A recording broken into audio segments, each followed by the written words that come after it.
I wanna be rich, but not self-rich. Know too much, get left in a ditch.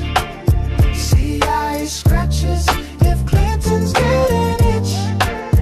Yeah, I wanna be rich, but not self-rich.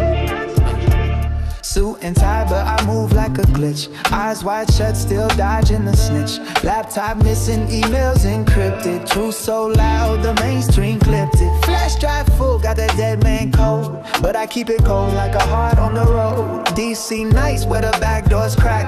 One wrong file and you never come back. I wanna be rich, but not self-rich. Wiki leaking out your dome into a ditch. You wish the simulation had a glitch.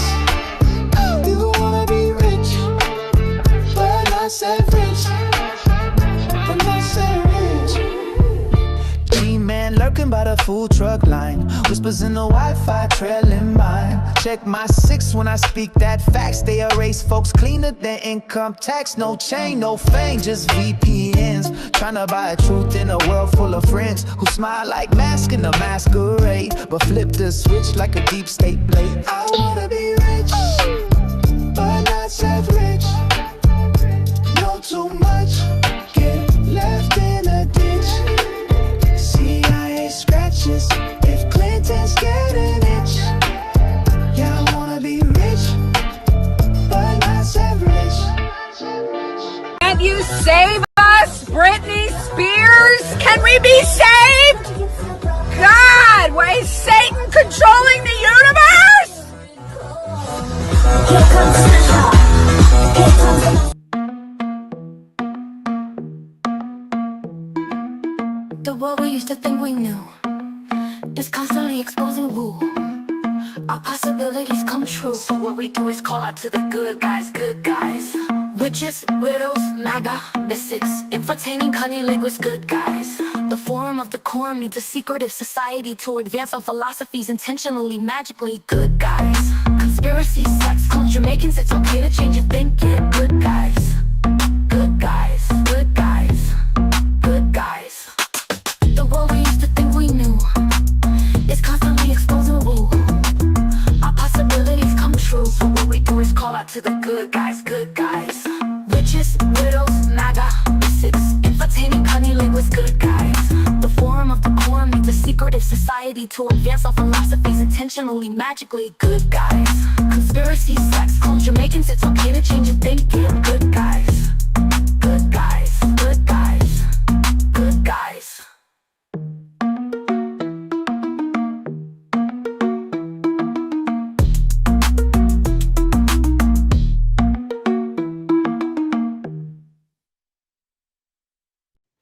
Big up, big up, big up. Happy Friday night and welcome back to another episode of the Secret Society of Good Guys. As always, we are your good guys and we appreciate if you do anything to tickle our algorithm. As always, follow everyone on stage and whoever might come and visit. Oh yeah, let me put this up. Look at what I got you guys. Boom. So now when you guys are hanging out with us on screen, everyone knows who they're talking to. If you do want to hang out with most of the people in the chat room, they are over on Project Chaney. I don't know why Rumble chat doesn't hook up to this, which is kind of BS. But it does hook up both the YouTube channels and the X. So anyone that comments, please behave, or some big lesbian with a carabiner might boot you out. Okay. Hi. Hi, good guys. How are you?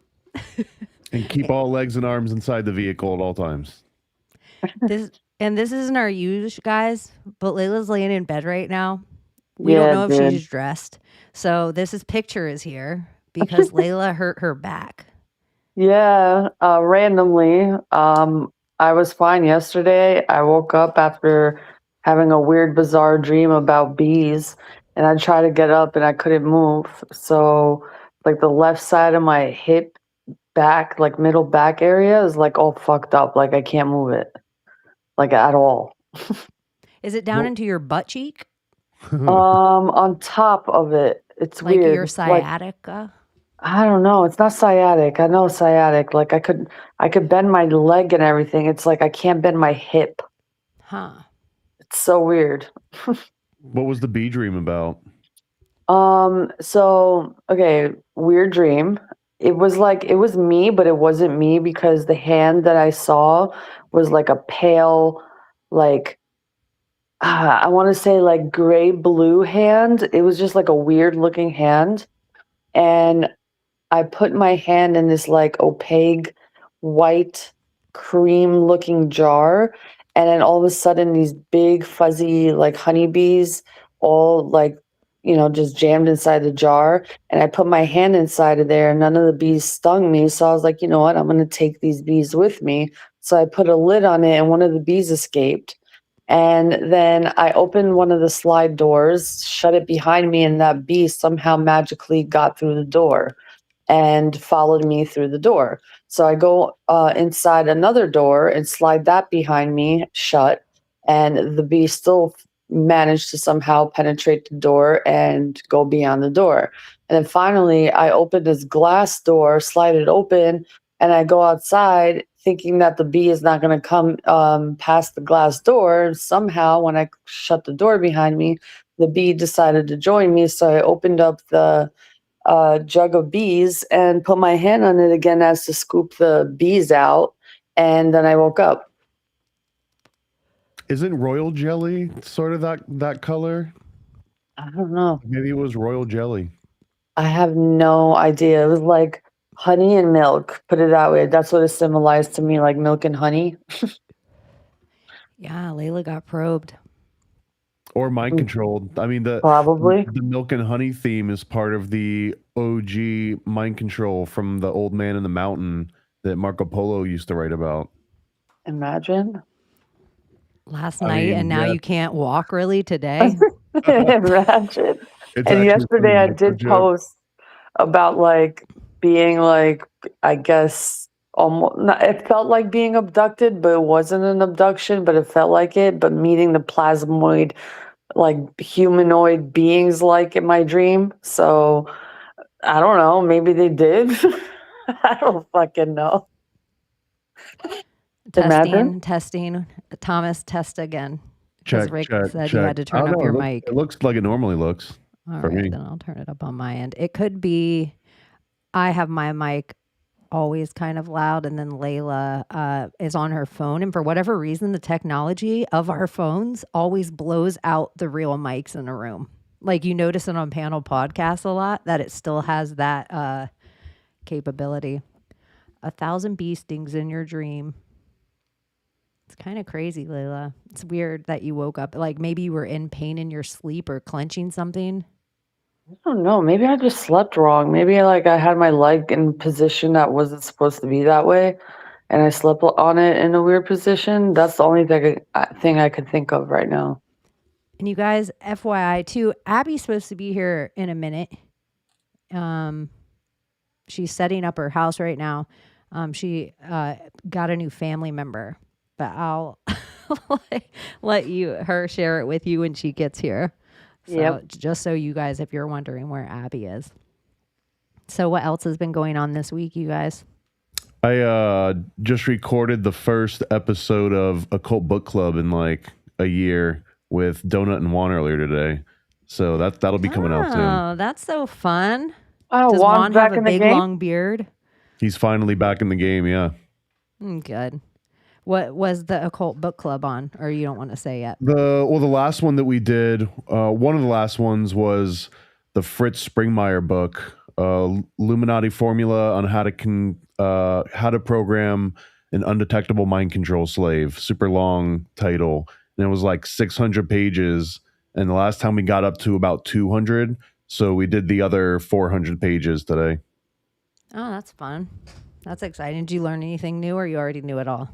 That's the first conspiracy book I ever found in 1997, 1998. I found it on some like Usenet or IRC or some weird corner of the internet.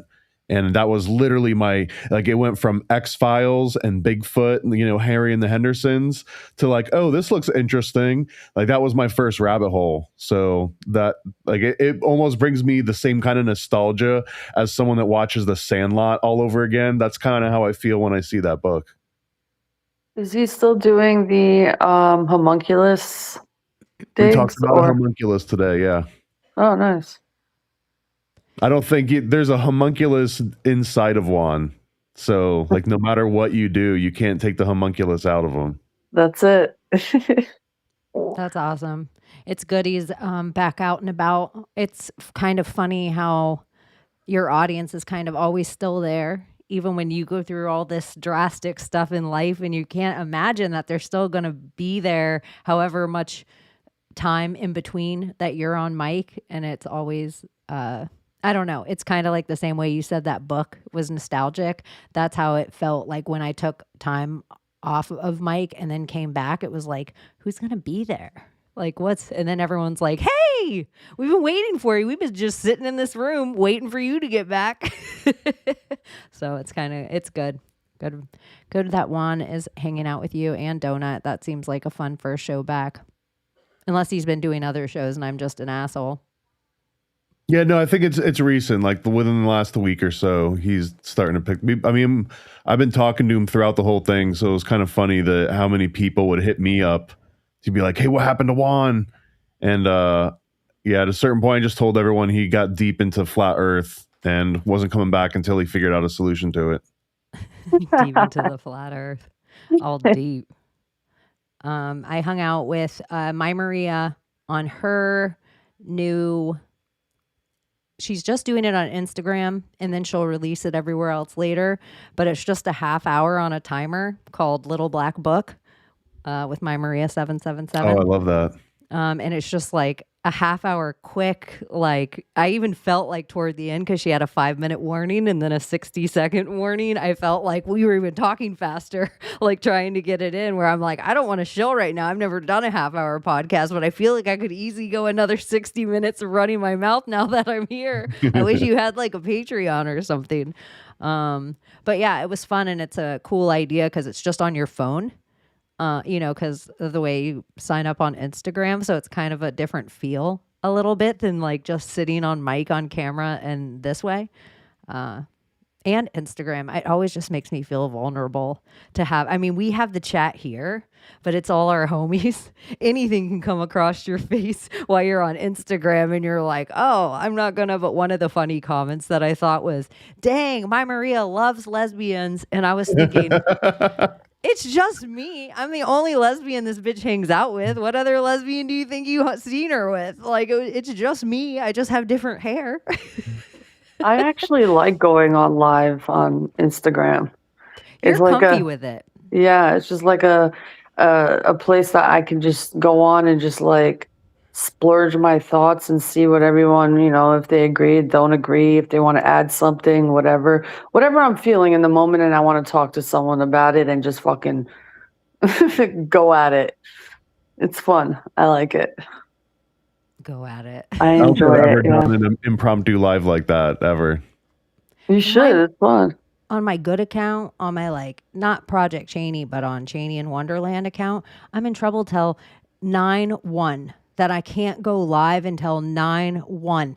And every time I get banned like that, where they're like, you can't go live, and I can see like drastically in all my interaction, like they shove me in a corner where I'm like, oh, only it's like very small. I'm like, oh, this sucks.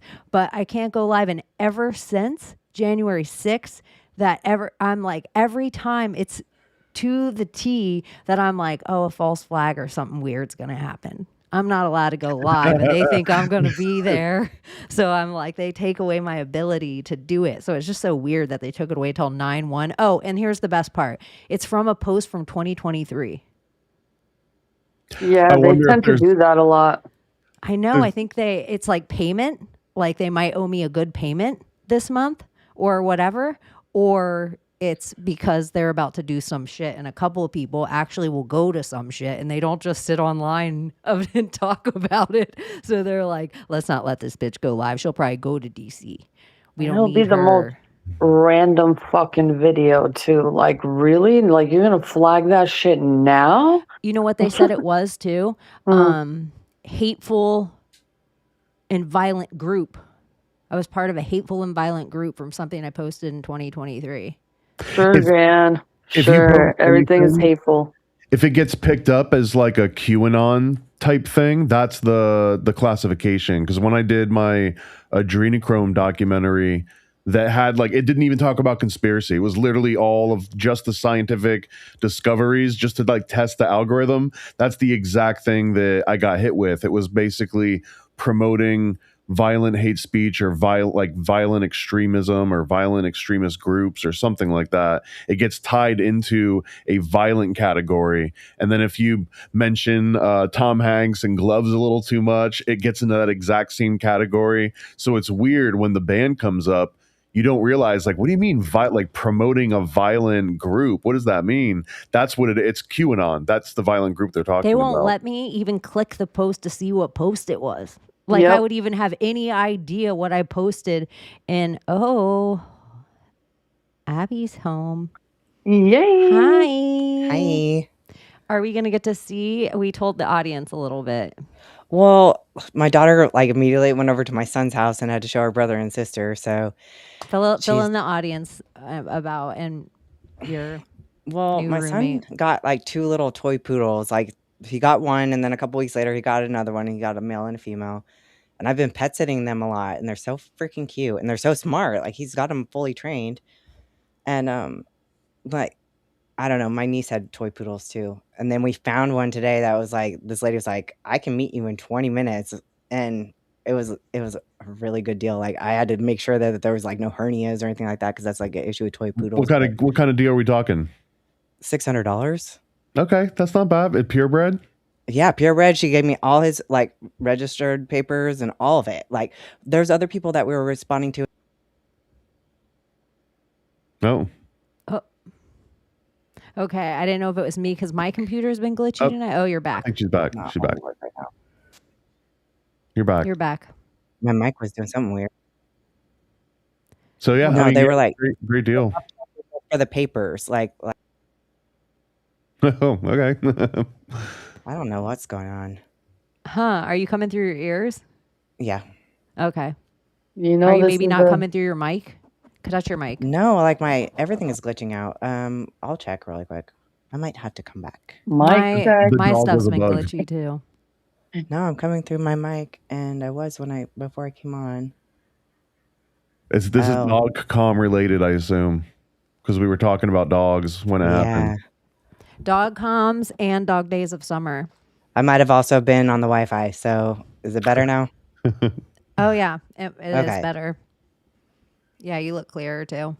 Good. Okay. Okay, now what the $600? Good deal. Toy poodle. Is it a girl or a boy? He's a little boy. We don't have a name yet, but I want to name him like something tough. So I'm like thinking like Apollo Creed because he's black, or like even Rocky Road Balboa or something. I don't know. All these boxer names are going to my head. Shaft. I had a German Shepherd named OJ. OJ, I like it. Yeah, his name was Obstructing Justice, and yeah, I always called him a big black killer. That's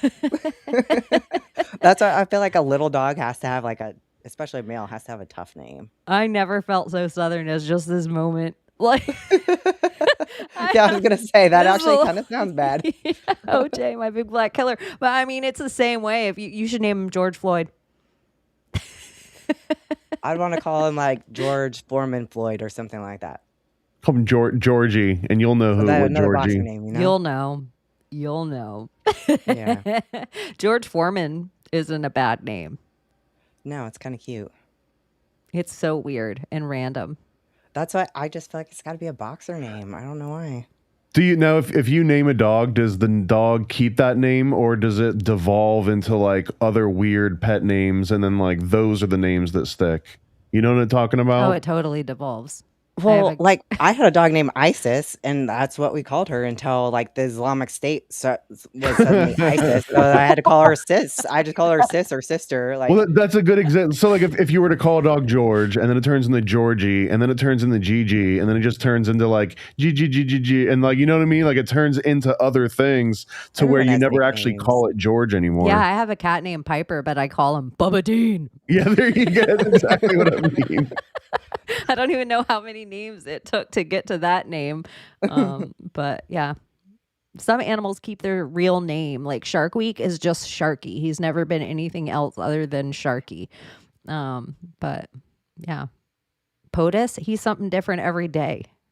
Yeah. I tell Jules my new nickname for him is Geeby McSqueezy. She's like, I'm not gonna call him that. And every time she's like, I'm not gonna now I'm like, oh, this is the name. Now I lean in and I had my lady dog who died, Teeny. I used to call her Old Man Rubber Legs just because my roommates hated it. And eventually they were like, Old Man Rubber Legs, come here. And I'm like, no, I'll stop. But I just like to make the craziest thing and lean in. So Oh, I know. We call him George Floyd Mayweather. that's good. Because I like names like that. Like my niece says their dogs are like Willie Nelson Mandela. So it's like Willie Nelson and Nelson Mandela. And I'm like, I like that. My I like cat's that. name was Frederick Douglass, and he was a black cat. That's good. I like that. That's really good. Yeah, you should go with the deep cut. You should pick like the first Bull A member. Yeah. You should name him Kobe Bryant. Oh my gosh. You guys, this has been the biggest thing that happened today. And I want to bring it up right now and ask you guys what your thoughts are about it. So today, this picture has been all over X, Twitter, and it says posted and then almost instantaneously removed. What the literal hell is this? And then all these people have ran it through like AI detectors, all these people online. But here's my thing. One, I don't believe it was ever posted to begin with because you would have taken the screenshot of Trump's account posting it. Like, it's not the White House posting it. It's not the Pentagon. It's not the military. It's just a whole bunch of quote unquote influencers online that I never heard of before, all posting the same picture with almost the exact same posted and then almost simultaneously deleted. Fake news. Wait, are you telling me that Trump didn't actually meet 3 Nordic aliens and get a photo leaked online? That didn't Those happen? are Pleiadians. Those are the timekeepers because they're like 3 twins. Well, aren't Pleiadians and the Nordics the same or no? These are different. No, see how white they are? They're definitely Tell us Pleiadians. about it, Abbie. What do you know about these obviously racists?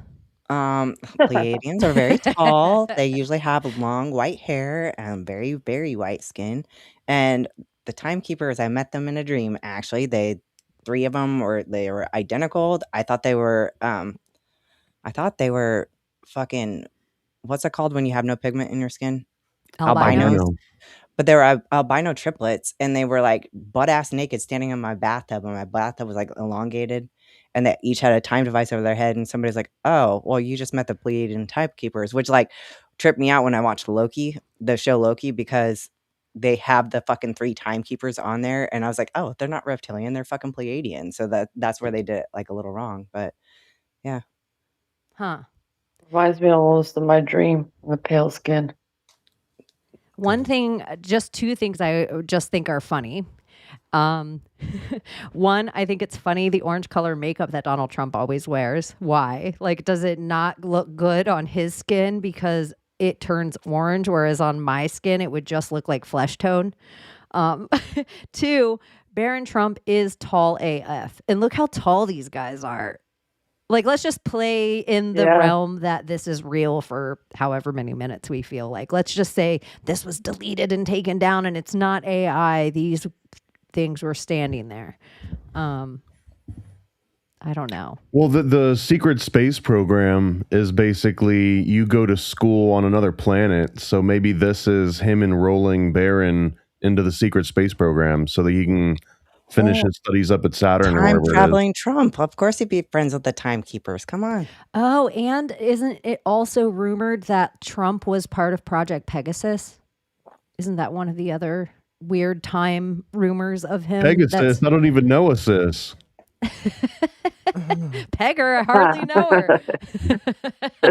Dude, Trump could totally be Pleiadian. Like, colors his hair that color and his skin is orange. Like, what?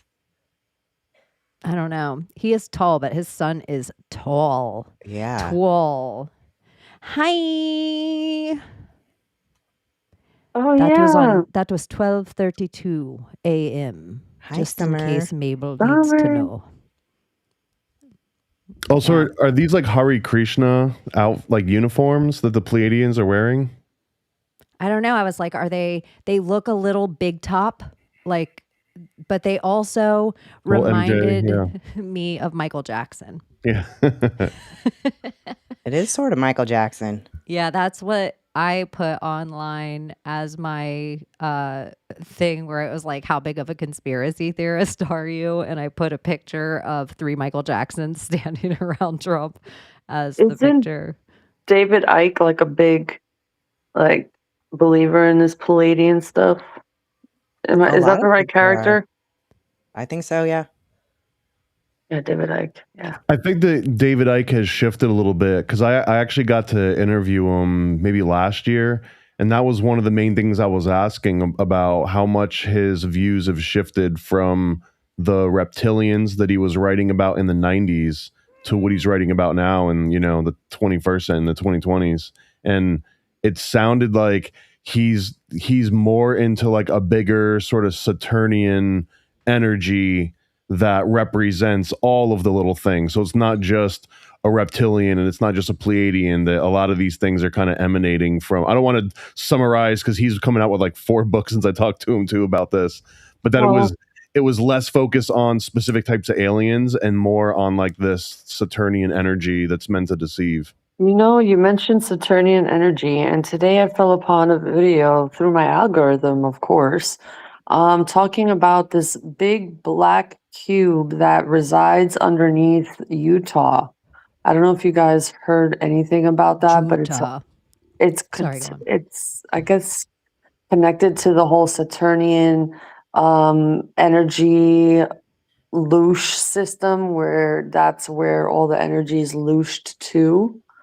It's pretty interesting. I didn't save the video. I just was like, oh, okay, another conspiracy, but it was fascinating. I don't know if you guys I'm heard. usually pretty skeptical on most things that come out, but when it involves Salt Lake City and cubes and like weird stuff, I almost like believe it by default instead of being skeptical by default.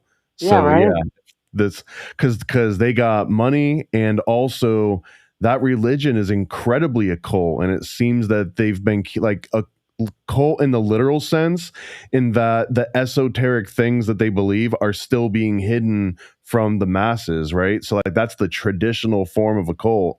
And I think the black Q, it wasn't Joseph Smith. Joseph Smith had a talisman of Jupiter, but I think that there was a rumor that Brigham Young had some sort of like a talisman of Saturn, I believe, some kind of like a bloodstone that had like a rune carved into it. So I mean, all of that would check out.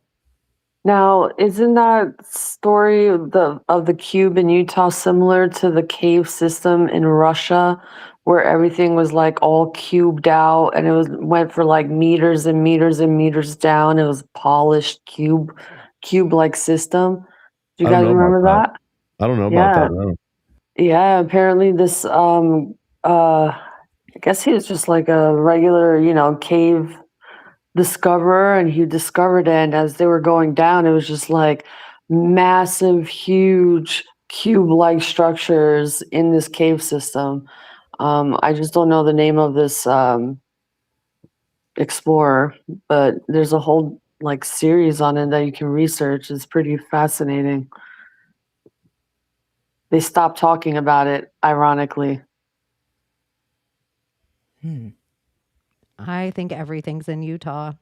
Like, and if the old maps that show California split by a river called the Red Sea, then think of the placement that Utah would have in that predicament.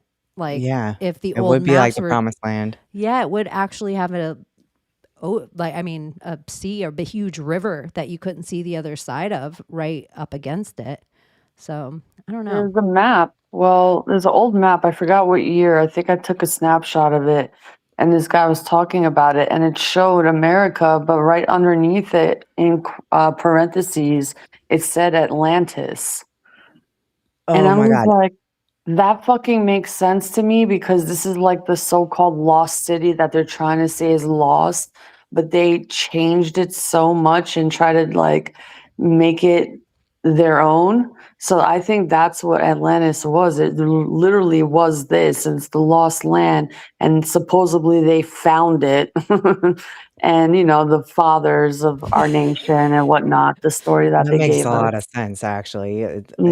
Atlantic Ocean. But It's then it's also, like, going off of what you guys were saying, I'm sorry to interrupt you, Layla. no, you're good. The whole idea of the Red Sea and all of that. Okay, so Salt Lake City is a salt lake. Well, so is Pyramid Lake in Nevada, which has a pyramid in it. And it's like, what if Pyramid Lake, Nevada was on the Egypt side and it is the fucking Great Pyramid?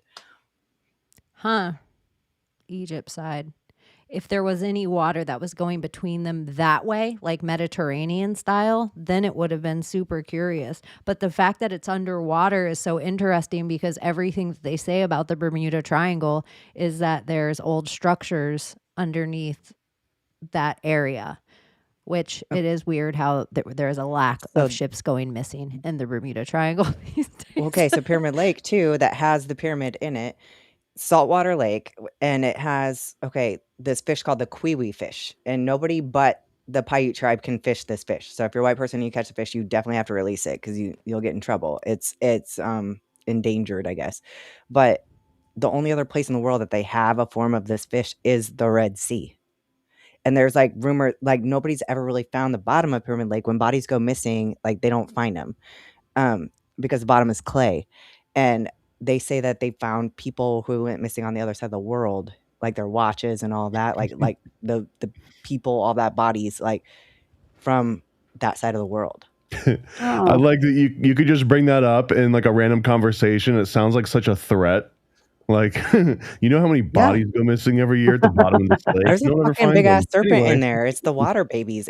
I fucking saw it. Like, it's scary as shit. Well, I mean, if there was a Bigfoot that could hide in a woods and anyone would believe it, then there has to be intelligent life that hides in the ocean. Yeah. The Everglades alone, you can go in spots of the Everglades that they're like probably part of the least populated places on the entire planet. Like where you wouldn't even think Florida is all Florida. And then there's like, you could be a total hermit and never see another human ever again in parts of the Everglades. Like it was when people say like the West is like the last frontier, it was actually the Everglades. The last place where you could go and stake land and still, as long as you could prove to somebody that you were going to better that place, then it was your land. Do you That happened remember until the early 1900s, I think. that movie Just Cause, 95? It was like Sean Connery and I can't remember who the other bad guy was, but the whole movie was basically about how easy it was to murder someone and put their body into the Everglades. And that the whole reason is because you were talking about the native people of like all around the surrounding areas. They all have crazy lore too. And in Everglades, especially, there is a different tribe that's not the Seminole tribe. And I wish I could remember the name because there's two different Indian tribes and they kind of sound like each other. They were just known to be 7 feet tall. Speaking of the tall whites and the Pleiadians and things like that, they were just known. You can find at least 3 separate Florida Native American tribes, Native Florida tribes, Inuit tribe. I don't whatever name we're calling Floridians, the native people of Florida. They're all 7 feet tall and taller. Like you can find so much giant history. I was thinking about that today because there's Miami, Florida. Well, Oklahoma. I was in Miami, Oklahoma today, but it's actually like it's a tribe and it's actually Miami, like is how it's pronounced, but it's spelled exactly like Miami. So I know that's a Native American thing. Some people say it's like Mayan. Timucua? Timucua? I asked the agent, and the agent says that sounds like it would have been it. It was a Florida tribe. And by the way, no, that movie about the Everglades is not that great. There's another great movie. I think it's about the Florida Everglades adaptation. That is great. I think Nick Nolte's in it. and it's about an Didn't orchid. didn't Survivor Man do like an episode there, like in the Everglades? I don't know. I think so. I know they did a Naked and Afraid, but that was in the swamps of Louisiana. But if you even see the bugs, you guys, Oh my gosh, it's I know the that middle of the would day. be hell. Like the Everglades, how stale it gets on the Gulf side of the Everglades, how like stagnant the air gets. Like just 1 p.m. Like 1 p.m., sun's all the way up. You stop on any one island. Like once your boat stops, you might as well be a piece of raw meat just hanging in the Everglades. It makes me like, if there is a like no mosquitoes are real and they're all genetically modified organisms, they were made because the only thing that makes living in the Everglades uninhabitable to most people is the bugs. Other than that, the amount of fish, the amount you can feed yourself, it is lawless. It is freedom. Like you can have your own island and build it up like the Indians did before you. You know, like you can do all that shit still to this day. But the mosquitoes will just drink you. Like they have pictures of like cows in the Everglades like covered by swarms of mosquitoes. Oh my God. Poor babies. Yeah, That's it's what I crazy. saw that That's Naked and torture. Afraid, and I was like, okay, not only are there snakes and gators and all that shit, then you've got freaking the bugs. The bugs would kill me. They were just like covered. The other thing in the Everglades is worse than the gators because the current, especially once you get out toward where you could visually see the opening of the Gulf, within a few miles away, the current starts to pick up. And gators are really lazy. They don't want to fight current. They like to lay like up in shores and like sit in places that they can get covered in moss. But bull sharks love current. And so the entirety, like nobody swims in the Everglades because bull sharks are like the meanest shark on the planet. And so you wouldn't think that. You're like, oh, Everglades, gators, snakes. Yeah. Like usually out once it starts getting toward the Atlantic side, the snakes, it's too salty. So they don't want to be up in there.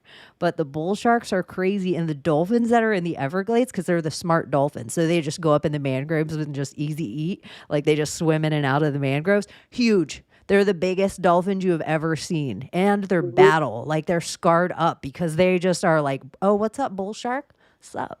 The Gulf is infested with fucking sharks right now, dude. We've had I think 6 or 7 fucking shark attacks already this past month.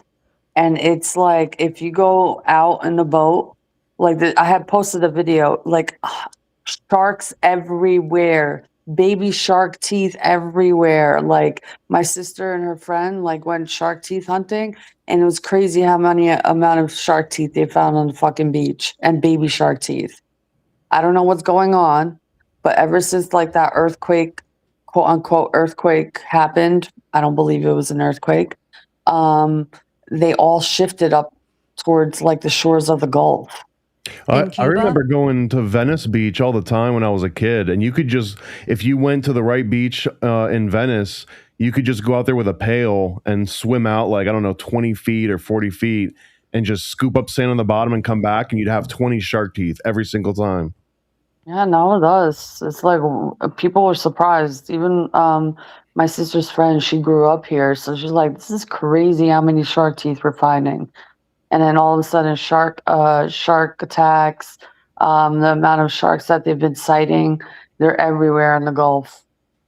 And they're finding, curiously enough, people thought like sharks are all solo hunters and shit. They've tagged a bunch of these bull sharks, and they're finding like they have best friends who they like to hunt with in squads, and they meet up with in certain seasons. Like, all right, bitch, see you in 3 weeks, and then they come and hang out together again. Fish are like, friends, not they food. like it's still got a like AA vibe to it, like the what's it called movie, Finding Nemo.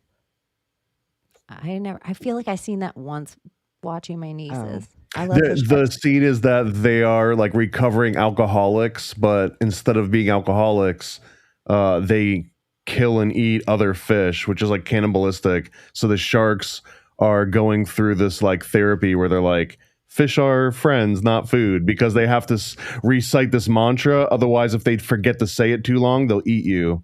which is like always like you're chilling with It's an them and they're AA cool with meeting, you. totally. Like, if you ever been to like your drug dealer's house or something, it's like a very violent person where you're like, they're cool right now, but it could turn any way at any second. Any second. Like the friendly vampire. Yeah, exactly. Layla, somebody asked if you knew any updates with what was going on with the Albanian protests against Kushner and Ivanka. Honestly, no. I just don't want to get emotionally involved with it. Like, it's just, I'm here. Like, there's nothing I can really do, you know? So I just try not to like get involved because there's too much conspiracy around it. I don't know what is fake news, not fake news, propaganda, what the true story is, what the investment is about. I mean, I don't know. There's too much behind it. And it could But go. we did research that there was like 3,200 bunkers on this land, like underground. We just like looked up the land separately, and we were kind of I surprised think it at. was more than that. Wasn't it a military base or something? It was like an old military base. There was all these underground tunnels, underground 75,000 bunkers. Holy shit! Yeah, it was. I knew like what it had, missile silos. Old missile silos on it that we were kind of like, what? This is something different than they're telling us it is. Yeah. Doesn't sound like a golf course. Well, he was paranoid apparently, and he literally bankrupted the entire nation to build these bunkers. And, he thought that everyone was going to attack, especially China. So he decided that, hey, I'm going to protect our nation. And yeah, he did some testing, found the bunkers worked. And he had the engineer who designed the bunkers actually go inside the bunker, and Verhojat actually bombed the bunker with the engineer inside it just to prove that these bunkers are strong enough to withhold those kind of attacks. He's fucking nuts, bro. He was I nuts. made a bulletproof vest. Go wear this, Layla. So it's like everybody in the nation, no religion, like music and arts was like a thing.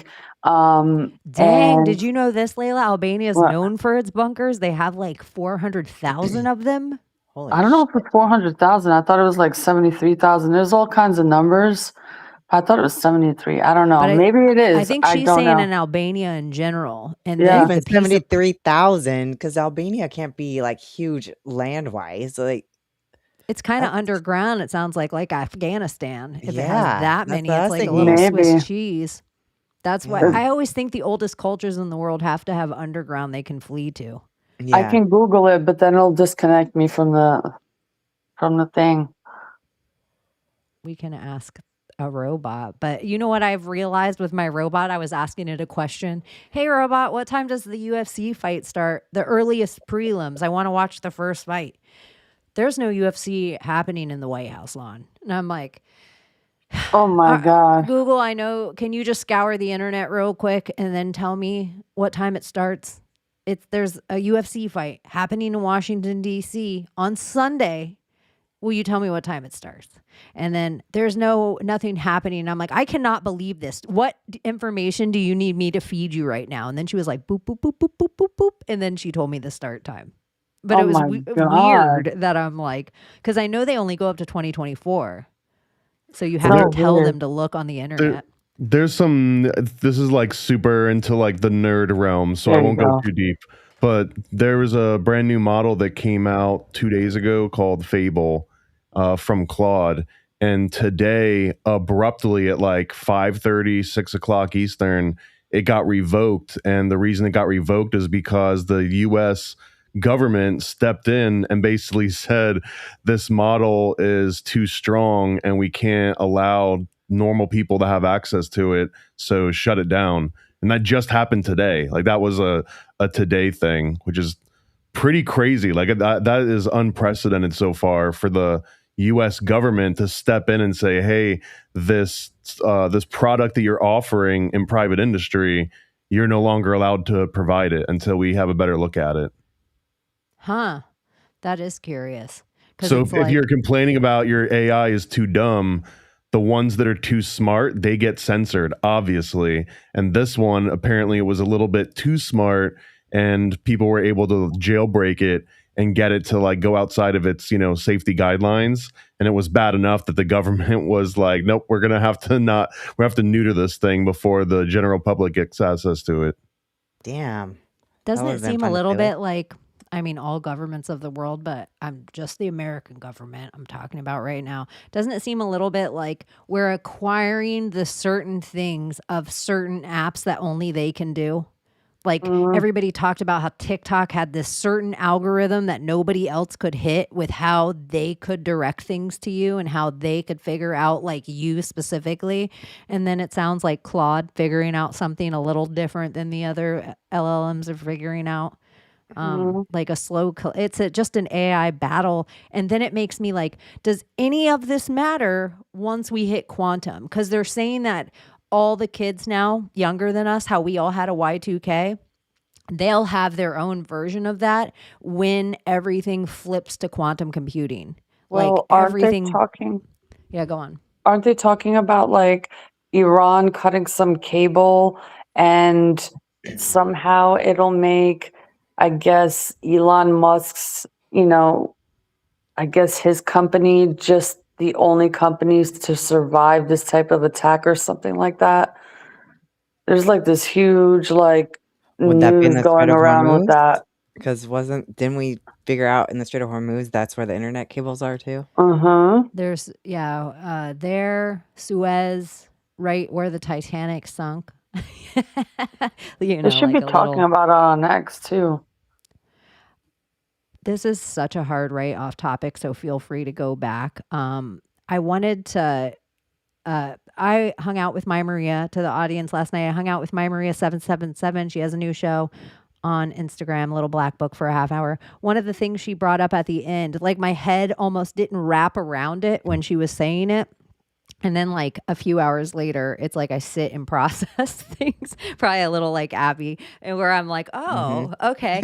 And she was saying all about Ormuz, golden elixir, and how like Hormuz is, and she's like, it's not adrenochrome, but the color of it, if golden elixir, this ancient elixir, to me it sounds like it could be.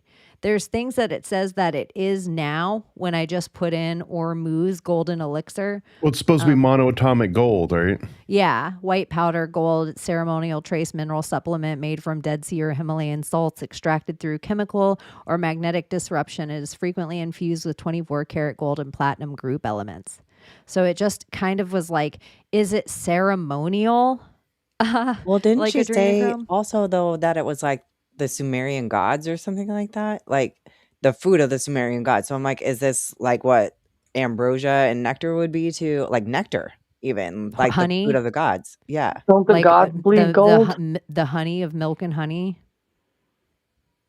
This was supposed to be patented by a guy named David Hudson, who's supposed to be in the 13 Illuminati bloodlines or whatever in the 1970s.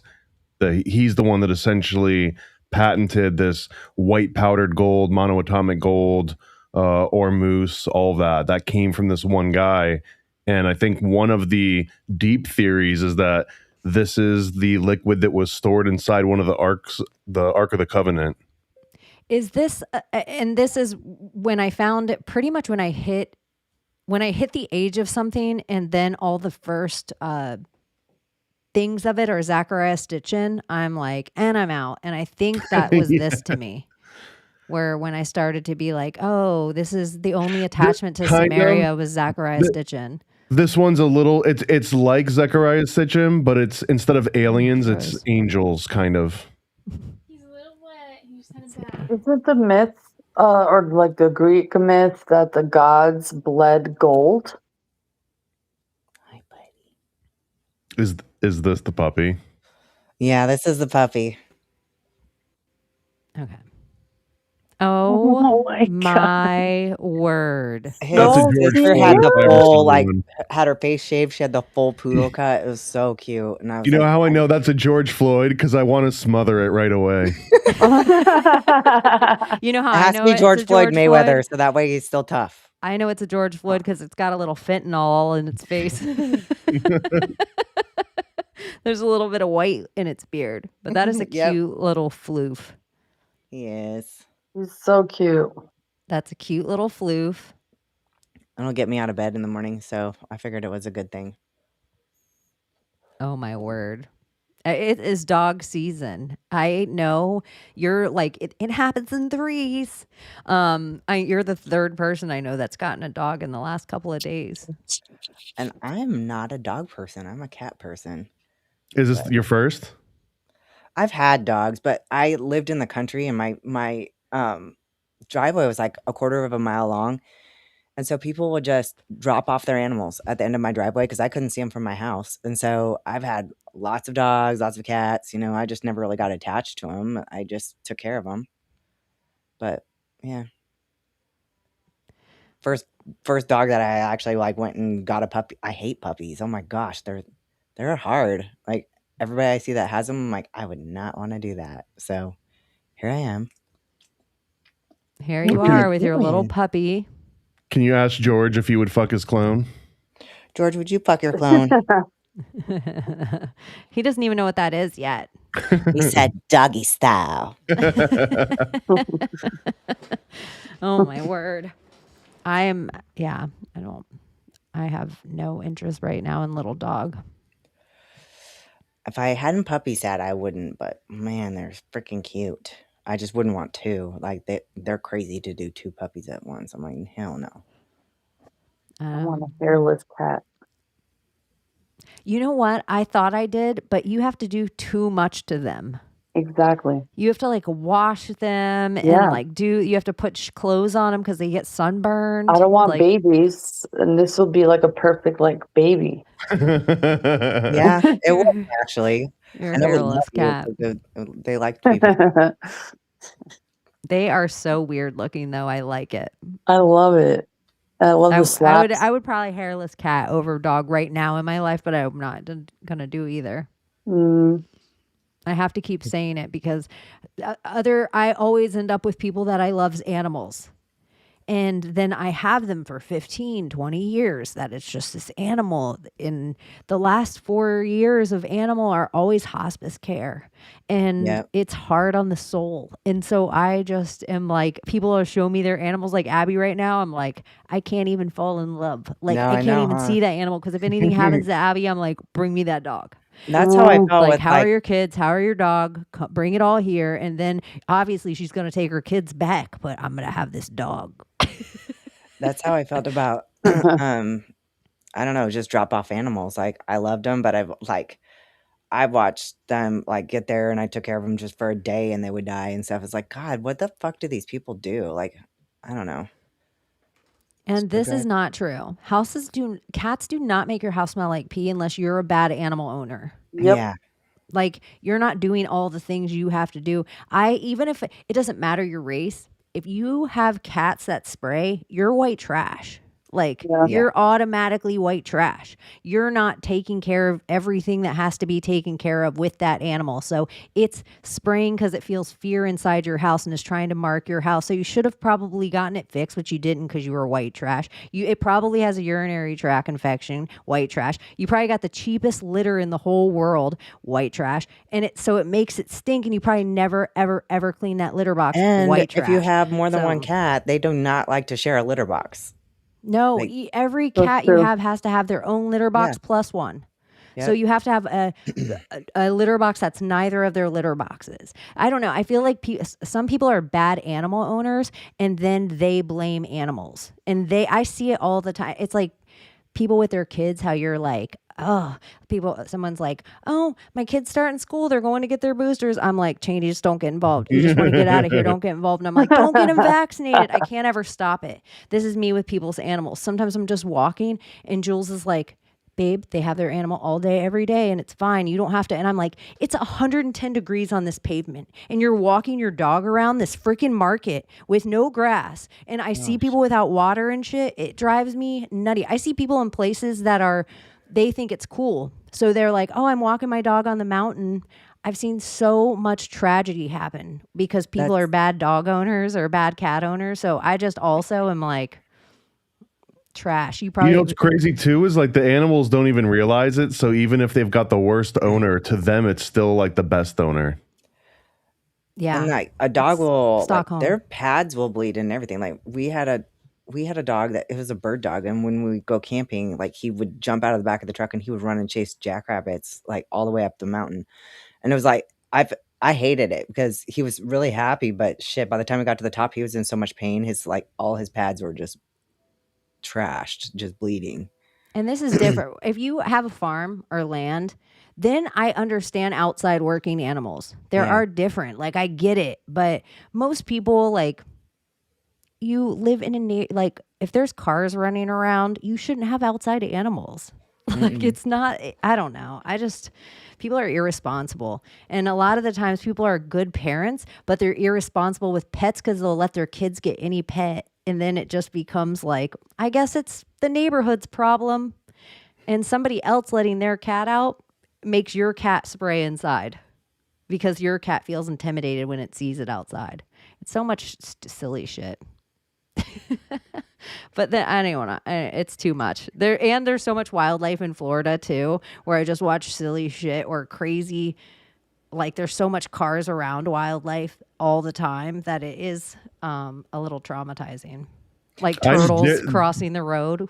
Yeah, There's like a feral cat epidemic in my area of Orlando right now. So like for the last 10 years, there's in almost every single neighborhood in my area, there's at least like 10 or plus different feral cats that just kind of like exist in the neighborhood. That's awesome, though. Like, you look at Turkey, man, they don't have any rodents anywhere. They don't have roaches anywhere. Like, these cats are taking care of business, but they take care of the cats all over Turkey. Like, they cherish them. They feed them all over the neighborhood. They have But, beds in the street, like little cute little houses with cushion inside. Oh, unbelievable. But they have no rodents. Like, everything is just like, dilly willy. New But York here- has a cat problem. Here they had they'll one. take like stray cats and they'll fix them and then they just release them back out. But at least they do that. They fix them so that way they're not like procreating. Here, Yeah. there's this fucking lady, apparently, she's trapping these cats and then bringing them to this fucking shelter where they fucking kill them after a week. And I'm just like, why are y'all doing that? Like, Can I tell you something too? I see people say like crazy cat lady and toxoplasmosis and all this. Crazy cat ladies are the least impulsive people in the world. Like they're not ever, it's never like, oh, that crazy cat lady shot up the grocery store. She most likely, the craziest thing the crazy cat lady does is she has a problem getting rid of shit. So they become hoarders. It's like, so the toxoplasmosis thing doesn't really fit the actual woman that we're describing. Yeah. Because it would be like, oh, I need to bungee jump. Like I'm crazy. But really, they're like, I need to buy everything at the grocery store counter. Like when you walk in, they're like, I need that pack of gum. They know that cats are super spiritual in that sense, in like other dimensions, that they try to put fear into people about toxoplasmosis so people stop buying cats. And it's like, no, shut the fuck up. That's not happening. Well, to be fair, they did try to tell people cat had COVID, so it's like they were trying to get people like your cat can give you COVID. Yeah. Yeah, that was like one of the first animals that they were like, your cat. Well, not all animals, just cats. Well, that was first. I think there was a couple animals that but then I remember they were like, we tested a banana and we tested a dog and we tested something else and they all had COVID.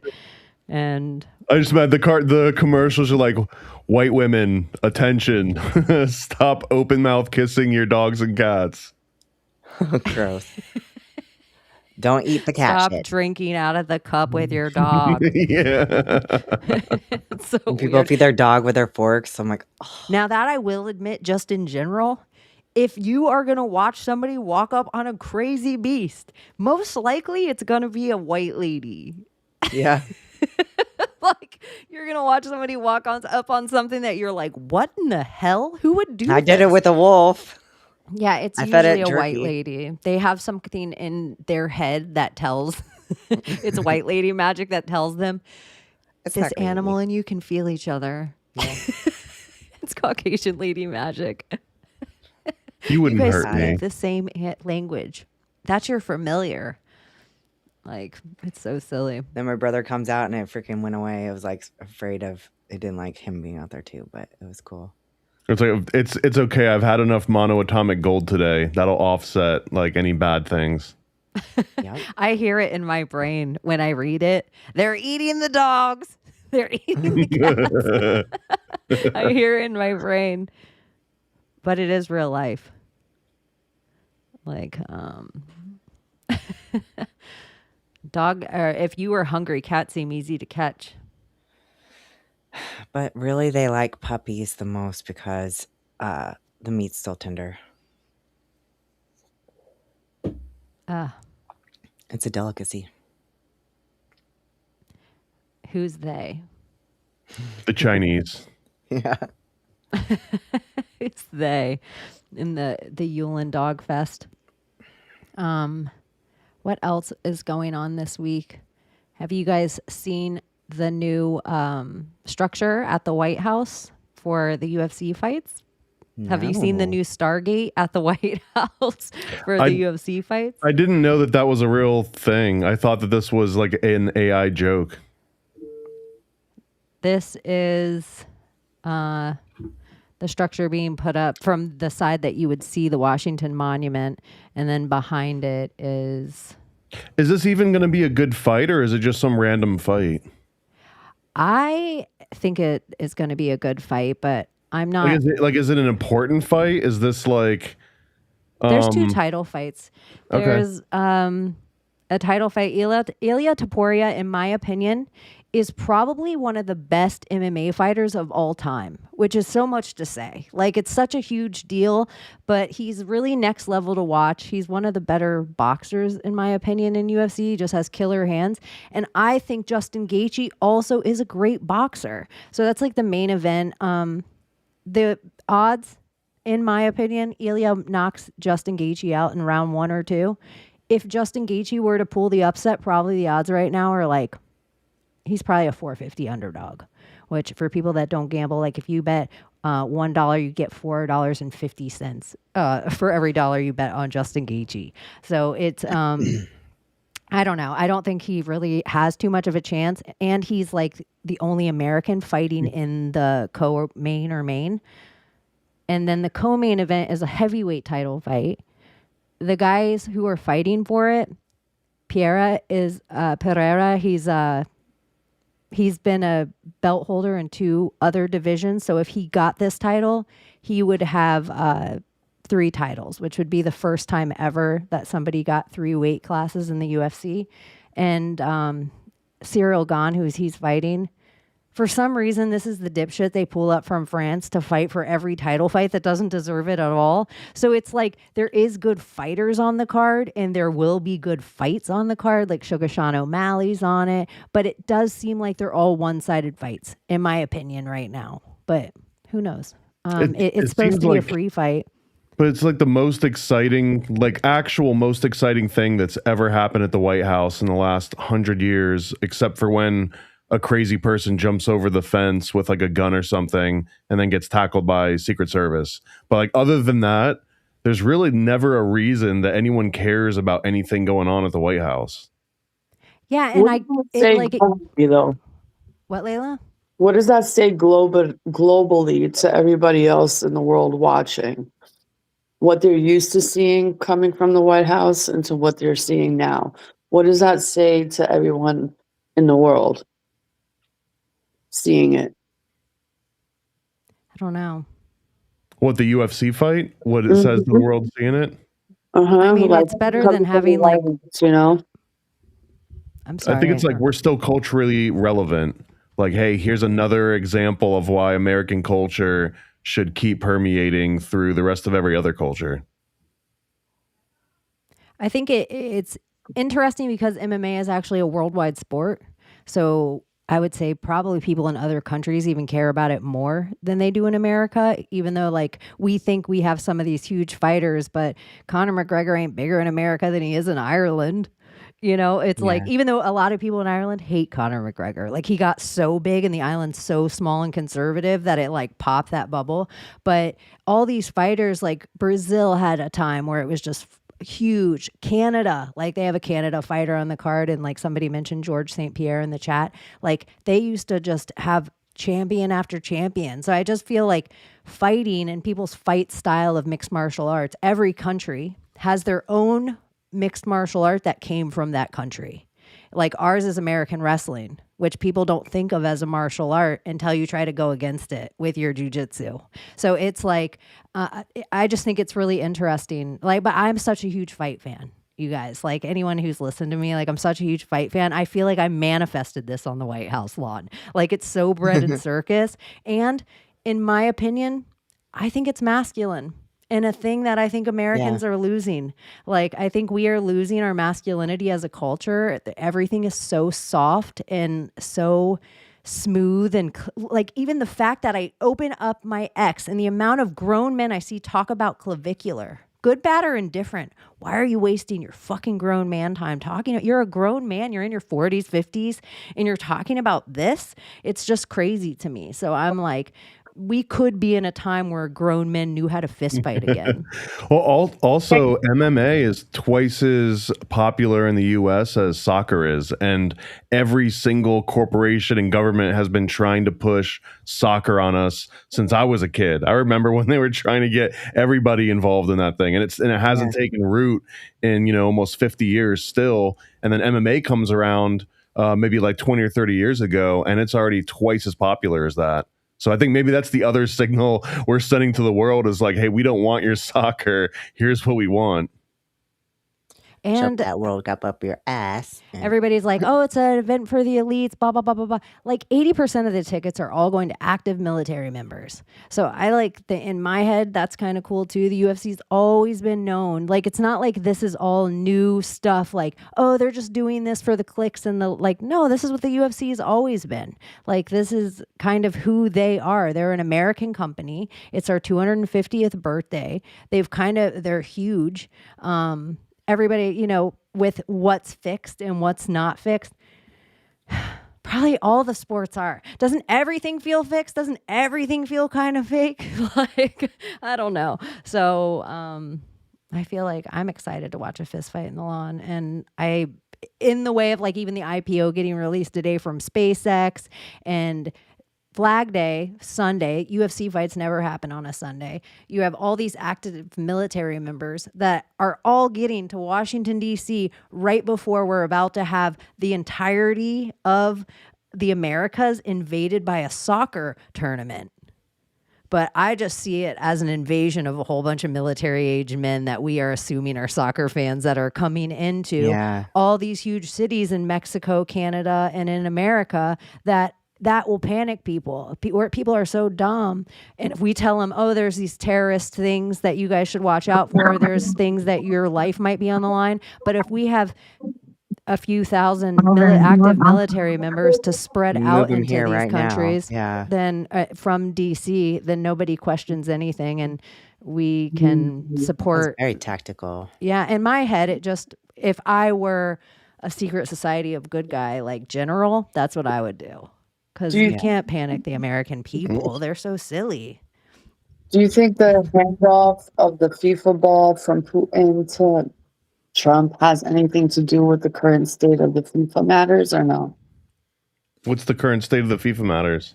Well, the threat, and maybe there's something else that we're not paying attention to, and maybe there's going to be some kind of switch again tied to like the whole Hormuz cable that they want to cut in Iran, and then everything going to like one company because it's off of Elon Musk's technology. I don't know. I almost think in the like a speed of putting up SpaceX is it takes away the threat of a cable cutting from a country. Like, let's say I was like, oh, and now I'm over this cable and you can't do anything about it. Oh, well, we'll just send in SpaceX. But all we need now, instead of it being a whole announcement of war, Elon puts out one tweet. Oh, Syria now has SpaceX. That's really how I think war is now, is everybody's waiting for the shock and awe of the 90s. And I think everything's done with a tweet and everyone's expecting, oh, somebody said this to a reporter and then they run with it. Like that's 100 when I think that's just, I said something to scare Thomas to do something else. Like I think more of that's going on. I think we're really early stages too, because we're not even at the point yet where, say, like Iran is like, all right, well, we're just going to take down a few of those Starlink satellites, right? Like as soon as that kind of thing starts happening, because that used to be what you would consider maritime law, like maritime warfare, where now you're on international waters and different rules apply than they would on land. And I wonder if there's like a space version of that, like a space maritime law that once you initiate an aggressive or hostile action in space, if that follows some different protocol. I wonder, because I do know like a state only has so much sky up until a point, and then it becomes federal up until a point. I wonder if there is a maritime point, and that is, somebody told me, a rocket scientist told me this once in a doctor's appointment, and I was asking him. He worked at NASA for a really long time, and I was like, oh. I wanted to flat earth him, but I was trying to like walk into it slowly in my head.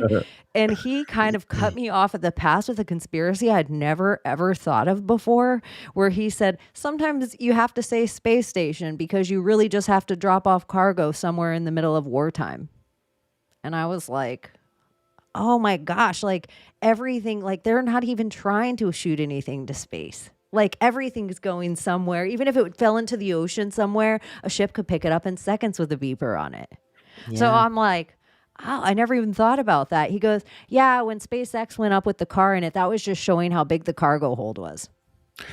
Also, I mean, hear me out too. And you're the one that brought up Zecharia Sitchin. But if we were put here to mine gold, then that would be an obvious thing, is that you'd have to then bring it out to some like payload station, right? Like on some sort of regular interval to show the aliens that we're doing our slave labor like we're supposed to be.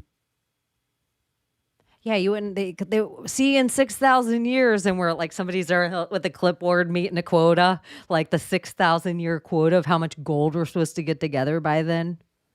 Maybe the Federal Reserve. That's echoey. You're echoey, Layla. Oh, maybe Fort Knox is just that. Like when Fort Knox is audited, the second it's audited, it's like, oh, they have the gold. It's audited by the Pleiadians. The Pleiadian Fort Knox audit. And like new type of human species, and these kids being super intelligent, and these aliens coming back, and it's giving childhood's end. It is. Childhood and its end is pretty close to everything. And they were demons, right? Like in childhood, and they make it seem like, oh, we were seen by people a long time ago, but we're actually aliens. We're not demons. They just drew us down that way. But it turns out that they were demons the whole time, right? Well, they were intelligent. They apparently like healed the entire world of all illnesses. They made everybody vegetarian. They removed all the animals and the cows and the sheep and all of that. So everyone started living longer. So I don't know. To me, it was like they were the creators of everything. But then they kill everyone because they say that they basically need everyone's like mass to make the new thing, like whatever the next version of humanity or the upgrade is. So they need to kill everyone in order to do that. Yeah. It's like the kids of the new that are raised under Krellin, those become like the 144,000 and everybody else has to go. Yeah. Sometimes it freaks me out with the idea that there's only 144,000 real people here. Like, it's just an idea that freaks me out. Like, would I even know? Would my head even conceptualize? Like, if there was 144,000 people, could I remember all their faces? That if just in my realm, like if there was just actors in my realm, all just moving in and out, could like if this guy was the doctor, would I be like, hey, you were on the New York bus next to me? Like, would I even notice the difference, or is 144,000 enough that could be every character in my life? I don't know. I sometimes like to believe that it's like that, and it's giving Truman Show, and it's like it's all made for us, and the soap operas, and the TV, and the computer, and all this information. It was like, it's almost like a test to see how everyone will handle this creation or this realm. Real quick, for the people who just got here an hour and 15 minutes in and feel like being so kind to hit like, subscribe, share with a friend, or just comment or hit a heart. Layla isn't in timeout today. Layla, do you want to share with everyone? I can't move. I'm like half paralyzed. No, I'm kidding. I don't know. I blew out my back for some reason. I slept terrible and woke up after a dream, and yeah, I just laid in bed.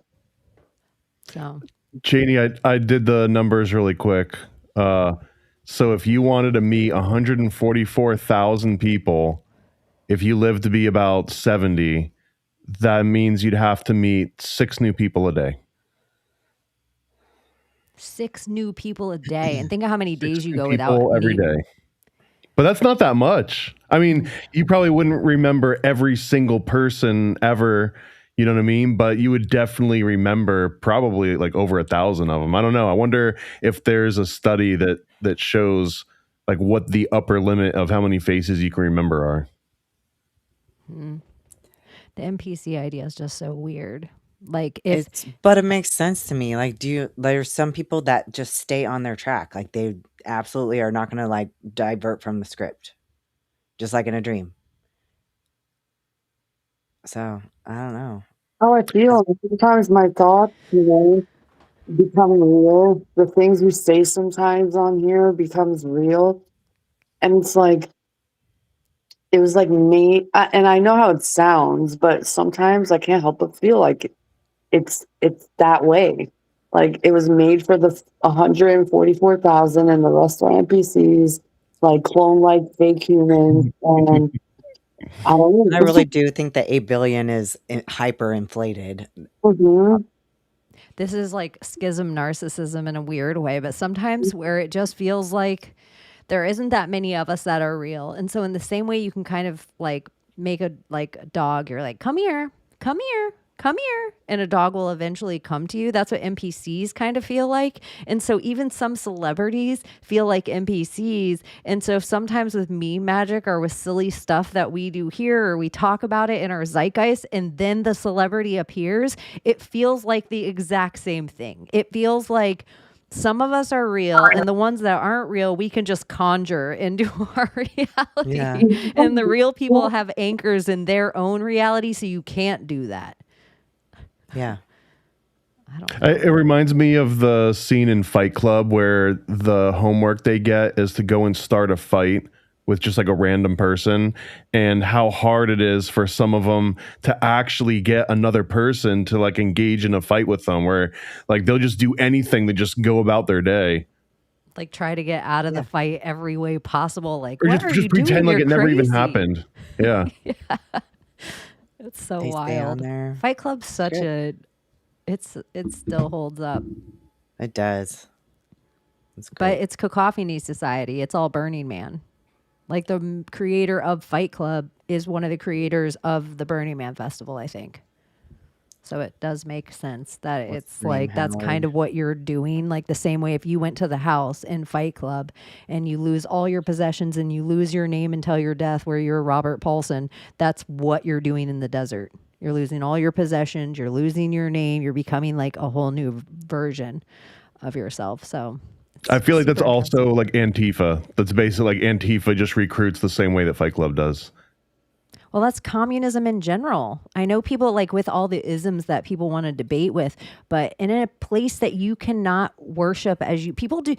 So many people like we take for granted that we just are allowed to meet up and do this, go to a Catholic church, go to a Buddhism, go whatever religion I pick tomorrow, I can find a place and go do that and become that thing in America. And that's just totally, but in a communist place, you're not allowed to have a God. You have a government.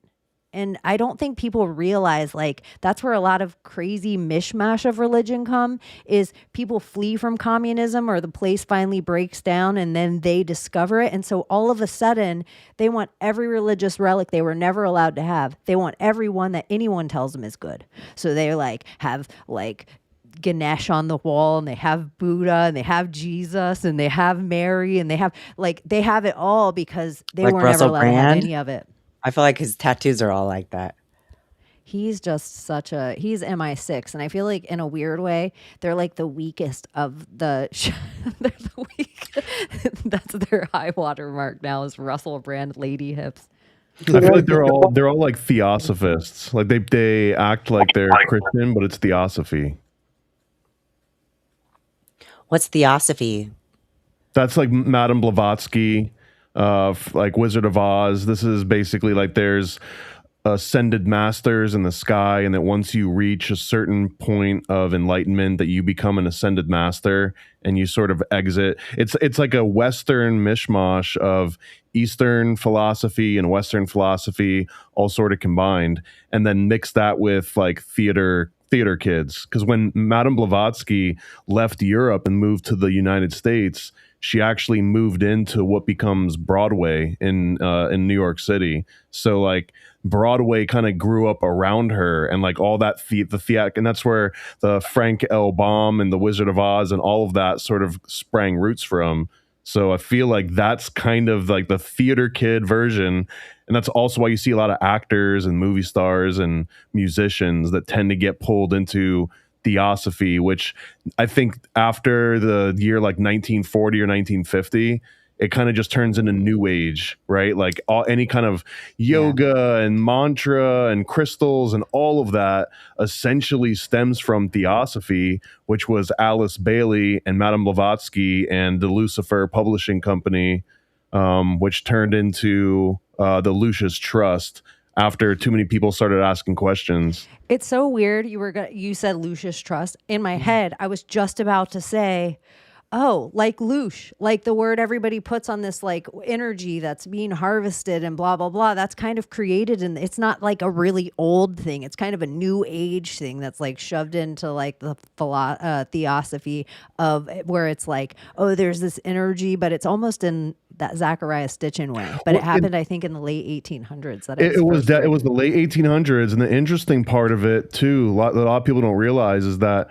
But like right as it also got big in America, they went on tour into India, and they brought this like new age philosophy into India. These, like Madame Blavatsky and her circle, and then it gets big in India. So now when it's like, oh, it relates to this ancient Indian tradition, like, no, it's the same. There was just like the American version and the Indian version, and then they both sort of like complemented each other. But people think just because it came from India, it must be this ancient sort of religion. Like, no, it's the exact same thing that Blavatsky kind of found. I think Lucius, though, is such a dope boy name. I like it too. That's a good dog name, Lucius. That's what I was thinking. I like Lucius. I welded with a guy named Lucius, and he was just so dope. Or like Lucian too. I think that's a cool name. Lucius. The guy Lucius too, he was like a thin guy, like a lean guy, but he had a really deep voice. Like one of those like lean guys, but a huge deep voice where you would just never expect it, where you were almost like, dang, you should go do the radio or something. Yeah. Booming voice. Like Lucius. But I never even heard the name before until I was like, damn, is that Italian? Is that What is Italian it? or something? It's Lucifer, yeah. I think the Luciferian. Loosh. I feel like it was written about. This is so lame. I can't Google it. What are you Googling? I was gonna like when the word Lucius first talked about. Oh, Robert Monroe. Oh, okay.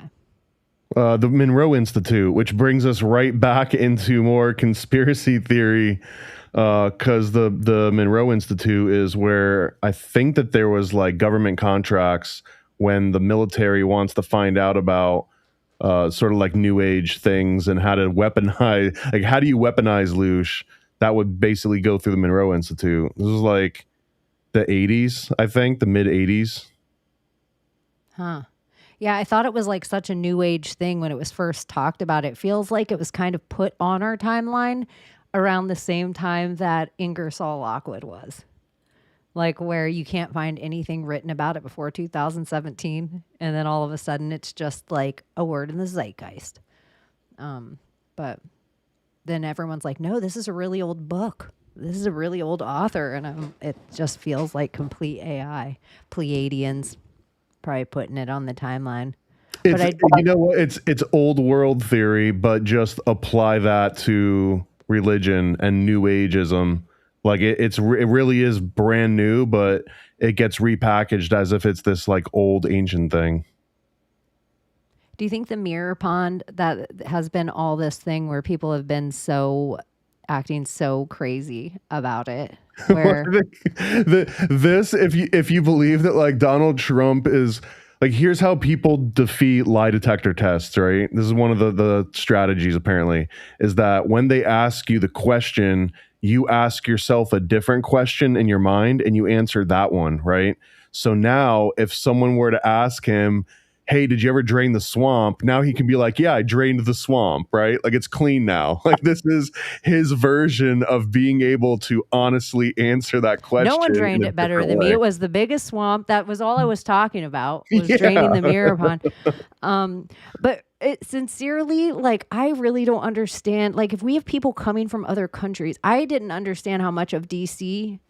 Look, last time I went to DC was J6. The time before that, I am just telling you, I was like, let's just stay in this area. It seems sketch as shit over there. And it was dirty as hell. It was graffitied. And this has been for years. I feel like it's just looked like garbage. I don't understand what the hardship is on everyone to just have a place that looks like something you'd be proud, like, oh, somebody's coming to visit.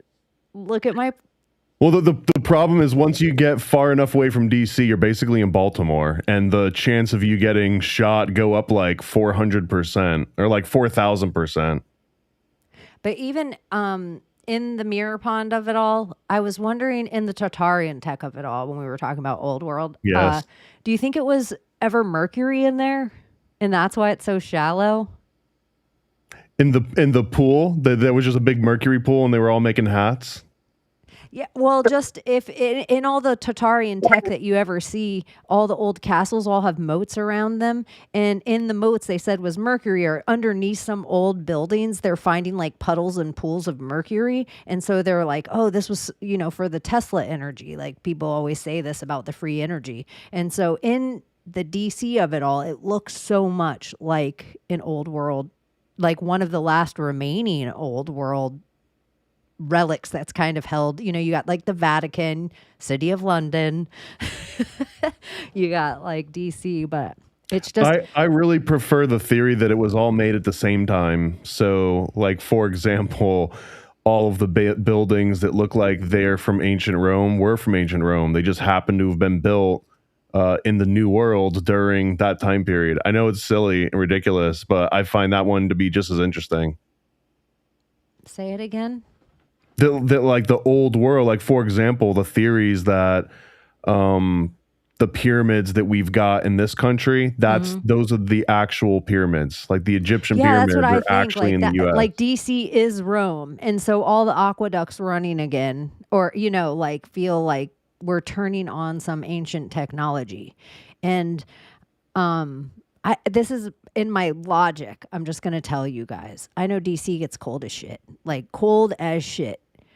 Which maybe an ice rink could be on that big mirror pond. I don't know what happens. But here in a shallow water in a bird bath, the amount of algae that builds up in just a few hours sitting in the Florida sun because of shallow once the water gets a certain temperature. And so this mirror pond is just crazy, weird architecture. Like it just doesn't, it's like, this is obviously going to be filled with algae all the time unless you had cold water pumps. Like there would have to be cold, it would have to be freezing water to not gather this algae because of how shallow it is. I didn't know it was only like 2 feet deep in the deepest part. I thought it was just like, Too many people were drowning themselves in it. well, it's like Jenny running across it. I can't believe it didn't all dawn on me. Like, oh, Because she was like Jesus. what, Layla? Wasn't Kanye West like doing some kind of performance on that water once before? Oh, probably. Or was it some other rapper or something? Probably. I don't know. They should do something. We'll see. I just feel like it's going to be an interesting month. From Trump's birthday, Flag Day, all the way until 4th of July. Like, I feel like buckle up. I mean, I feel like if he doesn't care about anyone's feelings, he should have turned the pool into like a big mud wrestling match and like had that be the kickoff to the UFC fight. What about mud with Bigfoot and then USA 1 in it? Like, let's go like full the monster truck. Yeah. Like, let's go full Americana. This is the other thing, you guys, I really can't.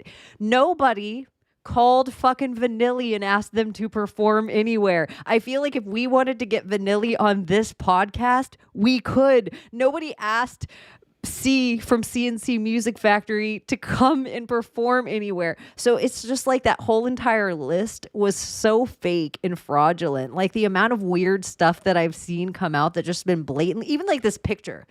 This picture was just put up and then just taken down, but nobody took a picture of any of the site. Who put it up? Who? Where everybody's just running with it online like it's the new thing. Who put it up? And so I don't know. I feel like tomorrow the New York Times is going to be putting up the internet's incensed because they said this was put up and taken down. Do you think you could run it through the AI and it could tell us where it was like originated from? You could probably ask who was With the the first picture? person to post it. You could probably be like, who was the first person to put this on X? Yeah. What list were you talking about with musicians? Yeah, there was like supposed to be some Freedom Fest concert that nobody in DC seemed to know about. Like, but all the musicians that canceled on it were like Bret Michaels from Poison, the one dude from CNC Music Factory, the surviving member of Milli Vanilli, like Vanilla Ice. It was like, That sounds like a joke. dude. And really the only one that had anything going on is Bret Michaels is one of the people in the new reality show that just came out on Netflix. They should have added the New Kids on the Block. Yeah, it's like if they would have just made boy bands from just started with the Four Tops or you know, some Motown boy bands and went all the way through to like New Edition, did New Kids, NSYNC, that would have made more fucking sense in this list. Like it wasn't even good American music, and I'm quite positive Millie and Vanilli aren't American. No, they're Neither not, of them. and they didn't sing either. They didn't were sing. all What were they lip going to come syncing. and do? They didn't even speak the language, I don't think. And there's something funny too, though, about suggesting that all boy bands be playing Freedom Fest because boy bands are essentially like human trafficking victims for the most part. So I guess it would make sense that they would headline a Freedom Fest, would be like literal slaves. Probably, honestly, you could make a list of every single boy band manager throughout time. And we would probably, if somebody threw up the list, would be like sus as fuck. Sus. Starting Every with single one. Elvis's manager and going forward. The Colonel for sure. The Colonel, there is a sus manager that is a manager for all the UFC fighters that his story just reminds me of the Colonel, where he can't leave the country. And he manages all these UFC fighters, but can't, like, he's like an FBI informant. I don't know. It's curious. His name's Ali Abdelaziz. He manages a lot of the Dagestani Muslim fighters. But I also think he's the manager of Justin Gaethje. I could be wrong, but... Are these the MMA fighters? Mm-hmm. This is all nerdy. Steve from AM Wake Up. I might hang out with him and do a fight companion. It just makes me laugh because Steve gets so passionate and like angry, and like it's like the opposite of like energy I usually hang out with. But like for fight night, I always have a different energy. So I've been trying to always get into Film Death Squad to do this because they have their little studio. So I'm like, it'd be fun to do a fight companion, even if me Oh, and you hell yeah. went That and would be sat with awesome. them. We have the fight on off screen so nobody else can see it, but we have a timer run at the bottom so people can tune in. And all you do is talk shit because sometimes the fights aren't fucking interesting at all. Someone's holding someone against the fence, and now we're talking about the Hoover Dam in Tartaria. You know, it's like that's what fight companions, that's what Joe Rogan used to do. And it used to get very conspiratorial because Eddie Bravo used to come on and be like, Pizzagate, boom, like drop bombs, flat earth, boom. Even talk about Q, but Joe Rogan and Brian He's gonna Callen rip get pissed. off his title the same way Hillary Clinton ripped off that girl's face. Like, what are you talking about, Eddie? Yeah. And I know Joe Rogan always acts dumb. Huh? What? Oh, see, I never know when Layla's gone. Back again? It just reconnects. I don't know why. Okay. Probably the Wi-Fi. Poorly. Yo, did you guys see that whole thing with Justin Bieber apparently commenting under Mariah Carey's post saying that "shut the fuck up, bitch, you ate your mother" or something like that? No, but I will tell you that Mariah Carey is one of the very first celebrities that in my realm of growing up that I remember reading getting accused of being a witch. Yeah. By her sister, I think. Like her Yeah. sister's like, she's dark as shit. She does all these spells. Yeah, and I think that's why her mother died. She was like sacrificed by her or something. Yeah, I saw that, Layla. I was like, damn. Did you guys see the Justin Bieber tweet supposedly to Look at Oprah Abbie where was playing with her puppy the whole time until Layla brought up fucking Mariah Carey, and now she wants to hang out. my daughter's leaving, so you know I had to I'm just like teasing. I had to figure out what I gotta do. What daughter? Bree. Oh, okay. Well, at least your Yep. puppies are siblings. They get to hang out. Yeah, well, she's gonna be gone, so I'm on my own today. So, Single mom. single mom, the baby. Oh, what were you going to say about Justin Bieber? Oh, look, there's like supposedly this tweet that he did, or like he commented on an Oprah post where he's talking about how Oprah or something about Oprah, and he said that Oprah made Britney Spears eat her own hymen. Yeah, Have you guys seen that? seen that too. Yeah, he's been like supposedly on a ranch, just commenting on certain celebrities, like weird shit like that. But again, I don't know if it's true or not. It could be photoshopped. It's just something that has been going around in my algorithm. And Yeah, I was like, I've never heard that before, and then all of a sudden I saw that the other day. I was like, what the fuck? Like, I hope that means that we're getting a Kanye Justin Bieber collab album. I'd go for that. that would be interesting. Sprinkling some Britney Spears. Can we put that I think into the universe? Britney is slick enough now. Britney could do a full Frank Sinatra duet style album where she could hand pick what people. She could do a song with Kanye, a song with Bieber, a song with. She could do a song like with competing people and mix it. I feel like most people would work with Britney, and she is apparently. The word on the street is Britney is Michael Jackson, crazy with how she hears her layered music. Justin Bieber is another one where he doesn't necessarily read music, but he can go to like a saxophone and he'd be like, I want it to be like bam, bam, bam, bam, bam. And then he'll go to the piano player and be like, I want you to do ding, ding, ding, ding, ding, ding. Like he can go to each instrument and like conduct. Like the movie Soul. I'm sorry, But what? watching Justin Bieber do that was amazing, and then like Britney like training Adele or however you say her name how to sing a certain way. I was like, wow, that's Like when you hear oh, sorry, Layla, go on. You know, like the movie Soul, where the guy is very musical and he gets into that what's it called, space, the flow state. Yeah, the flow state. There you go. And I think that's where the magic happens. Like, you don't even need to know the music. The music is just like, it's like you're the tuning fork or the radio frequency that just, transmits and takes in. So that's how I look at it as. they're gifted in that sense or open in that sense. I think there must be something in the ether to be able to download music. Like people download thoughts or sayings or things or, from God, from source, whatever thing. But to be able to download music, and then not just music, but like, I think it was the girl from the Yeah Yeah Yeahs, and she The who. the Yeah Yeah Yeahs, she wrote Maps. You know that song?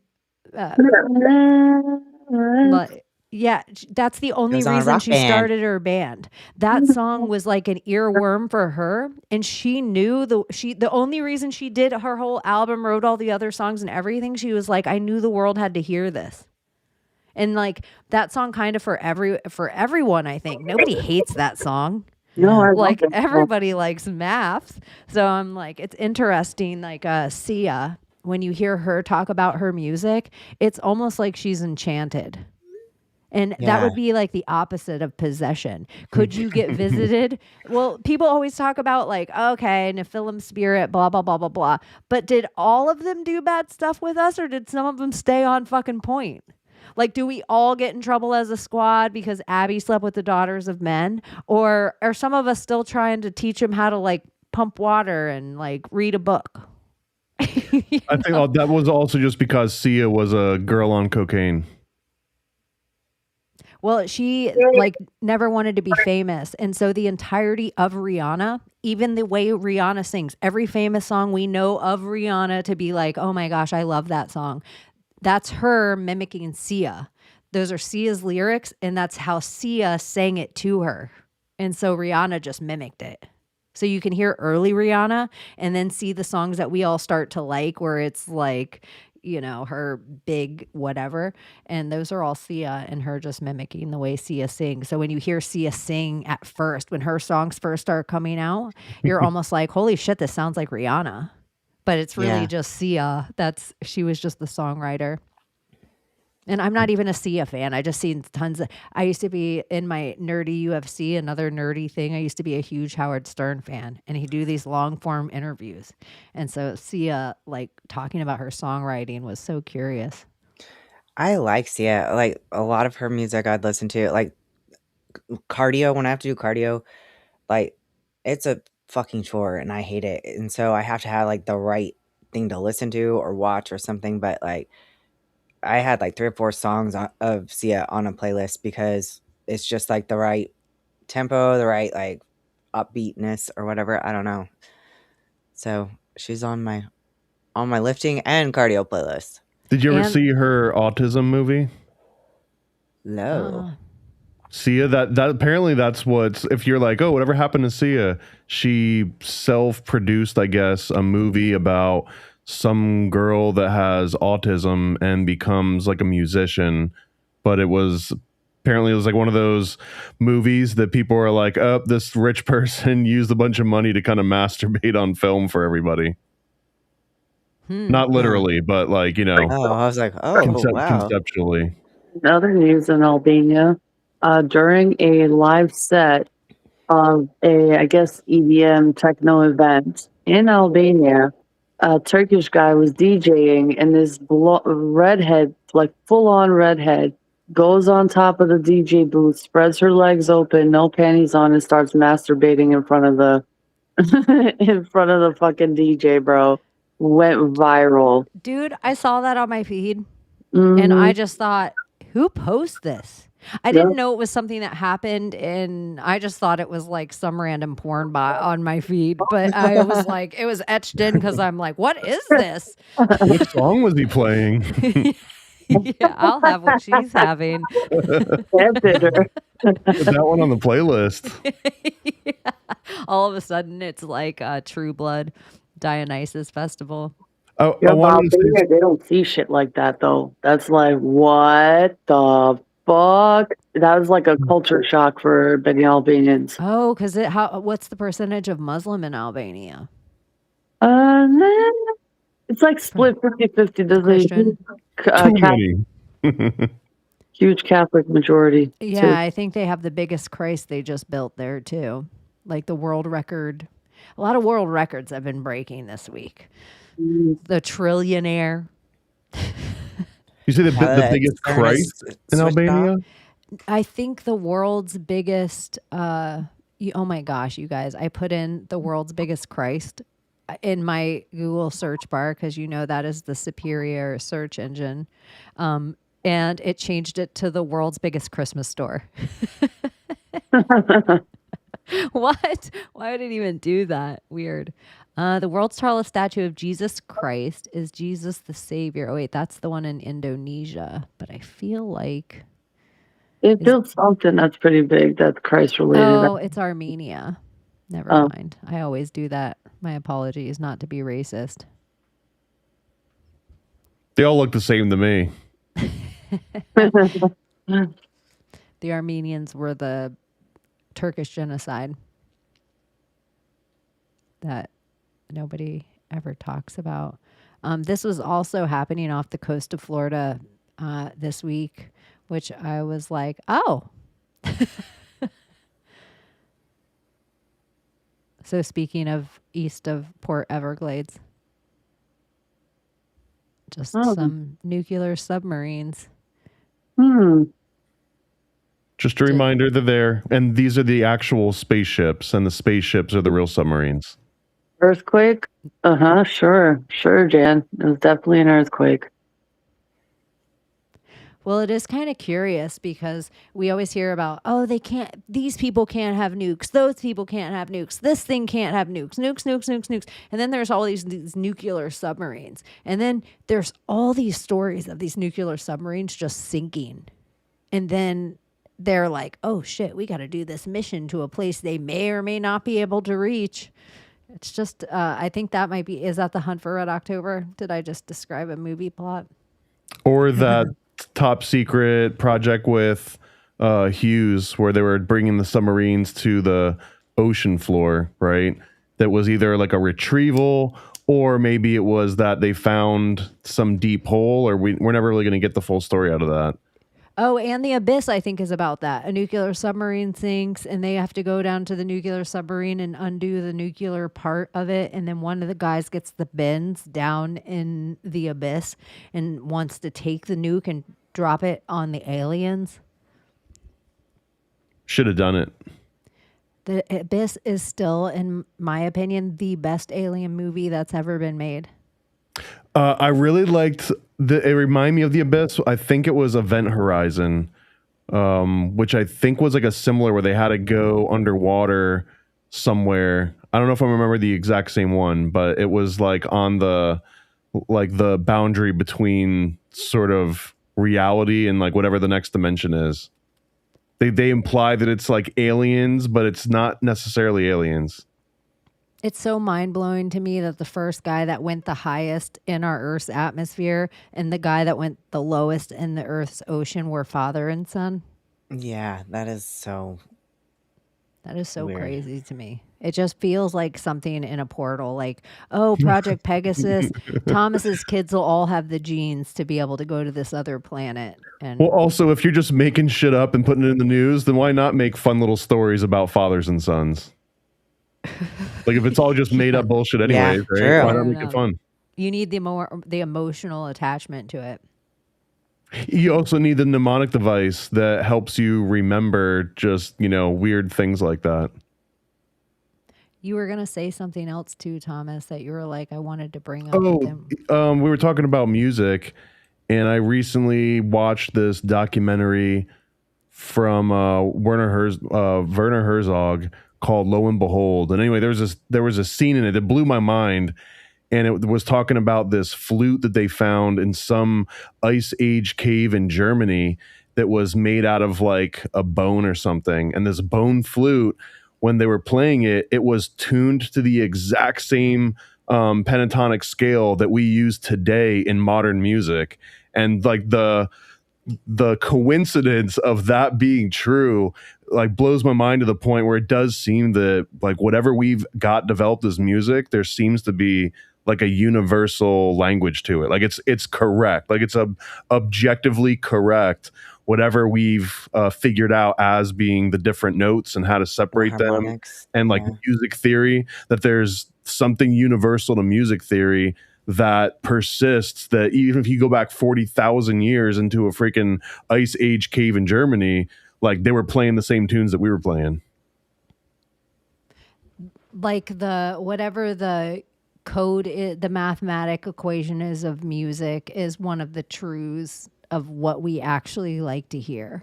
And I think Pythagoras kind of helped establish some of that. Some people give him credit for like discovering it, but he's the one that came up with what we call chords and the concept of like modern music theory. But he was just describing the math behind it. He wasn't even necessarily a musician. He was like, this is just how math works.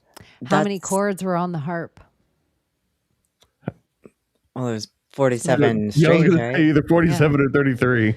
It's always But- 47. When in doubt, go with 47. Yeah, it's either 47 or 33. If you're asking, Chaney, it's 37, 33 or 47.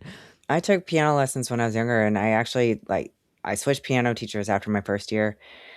And my second one made me learn music theory. And she's like, well, if you ever want to go anywhere in music, you have to learn theory. I was like, what the fuck? Like I mean, talk about fractions, all of that, but theory itself is and music theory is weird. It's so interesting. So Well, and because it's such a huge topic that you can specialize in just one tiny niche of music theory. It's not like you necessarily have to master all of music theory. So like some people excel a lot in just knowing chord progressions and all the different modes and scales. yeah, I liked transposing all that stuff. It was fun. But the crazy thing to me, I guess, is that it's been proven to be some kind of weird universal language, like across language barriers, cultural barriers, time barriers, that for some reason, like everyone comes up with at least the same notes, and then the modes might differ, but it's still, everything is basically hitting the same notes. And then everyone, go on, Abbie. No, that's okay. You go ahead. Just that everyone, it's like trying to create something new. Like, I'm going to play my saw. And it's like, no one really likes that. Like, the things that people actually like are still the same things people kind of like. Yeah. But I was going to say, the only thing that really, probably differs is the fact that they changed that A above middle C from 432 hertz to 440. What about it? I mean, it is a difference. Like, I have a friend, I've done a podcast with her, or I've done a couple. It's Mario West, and she plays piano. So she's had her piano tuned to 432, like her A. So, and it's slightly different. Have you ever looked into the origins of the 432, No. 440? Mm-mm. So like the general, it gets really interesting. The general idea was that if you were in a rotating group that was playing opera throughout like Europe, right? Every time you went to a different district or a different city or a different country, their orchestra might be tuned to anything between like 428 all the way up to like 460 something or whatever. And what would happen is that any rotating musicians would constantly have to be changing whatever their concert pitch was. And then also the opera singers, they all claimed that 432 was easier on the throat, that when they sang, I guess like the actual, and if you look at cymatics, when they run it through and they're like, look, here's 432 cymatics, and it's like these nice little bubbly symmetrical shapes. And then if it's the 440, it turns into like this jagged, like cacophony, like a spiky thing. Well, that's the actual shape that like your throat is going through as you're emitting those vibrations. So like it would hurt the opera singers' voices. Well, anyways, it turns out it was easier to tune instruments to 440, and they were just like, opera singers, deal with it, this is going to be the 432. And this actually it was the Nazi regime that sort of pushed forth this 440 like they had a meeting and they unanimously decided that 440 was going to be the concert pitch, and this just happened to be around the same time when an international standard was being developed. So in part the Nazi party had some hand in forcing 440 as the new standard, and there was one guy that tried to change it in the 1980s named Lyndon LaRouche, who started as a weird communist political activist in the US, and then like one weekend went away and came back and was like ultra conservative, and he started putting out this magazine called Executive Review, which was basically like insider CIA, like TMZ for CIA kind of, and he led a charge in the 80s to return the concert pitch from 440 back down to 432, and he got all of these international opera singers like on board with him, and he started this like international movement. But because he was talking about crazy Freemasons and Jews running the world and like the John Birch Society stuff, it killed the whole movement. It killed the whole movement. But like that was the last person in recent history that's ever tried to actually do something about the 432 thing. Damn, that's so crazy.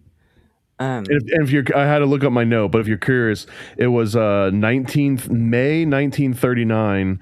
Nazis met in London, and that's when they basically discussed what the new international concert pitch was going to be. And that's when the Nazis had a huge hand in deciding 440 hertz specifically.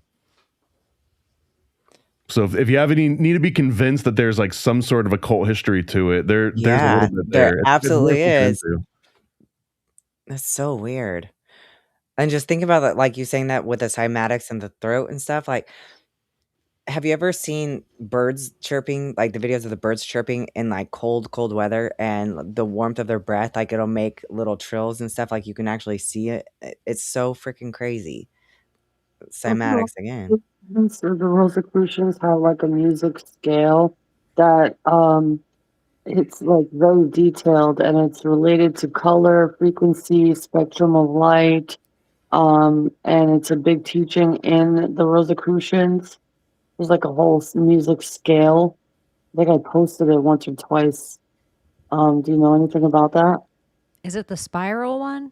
No, it's like a huge. I don't know if you can Google it, but I could post it later. But it's a music scale. I have it on my TikTok as well. But it's a huge scale, and it talks about ultraviolet spectrum, the X-ray spectrum. It's like invisible light that we can't see, but it's all connected through hertz and music notes and music vibration, harmonics. It's very, very fascinating. Huh.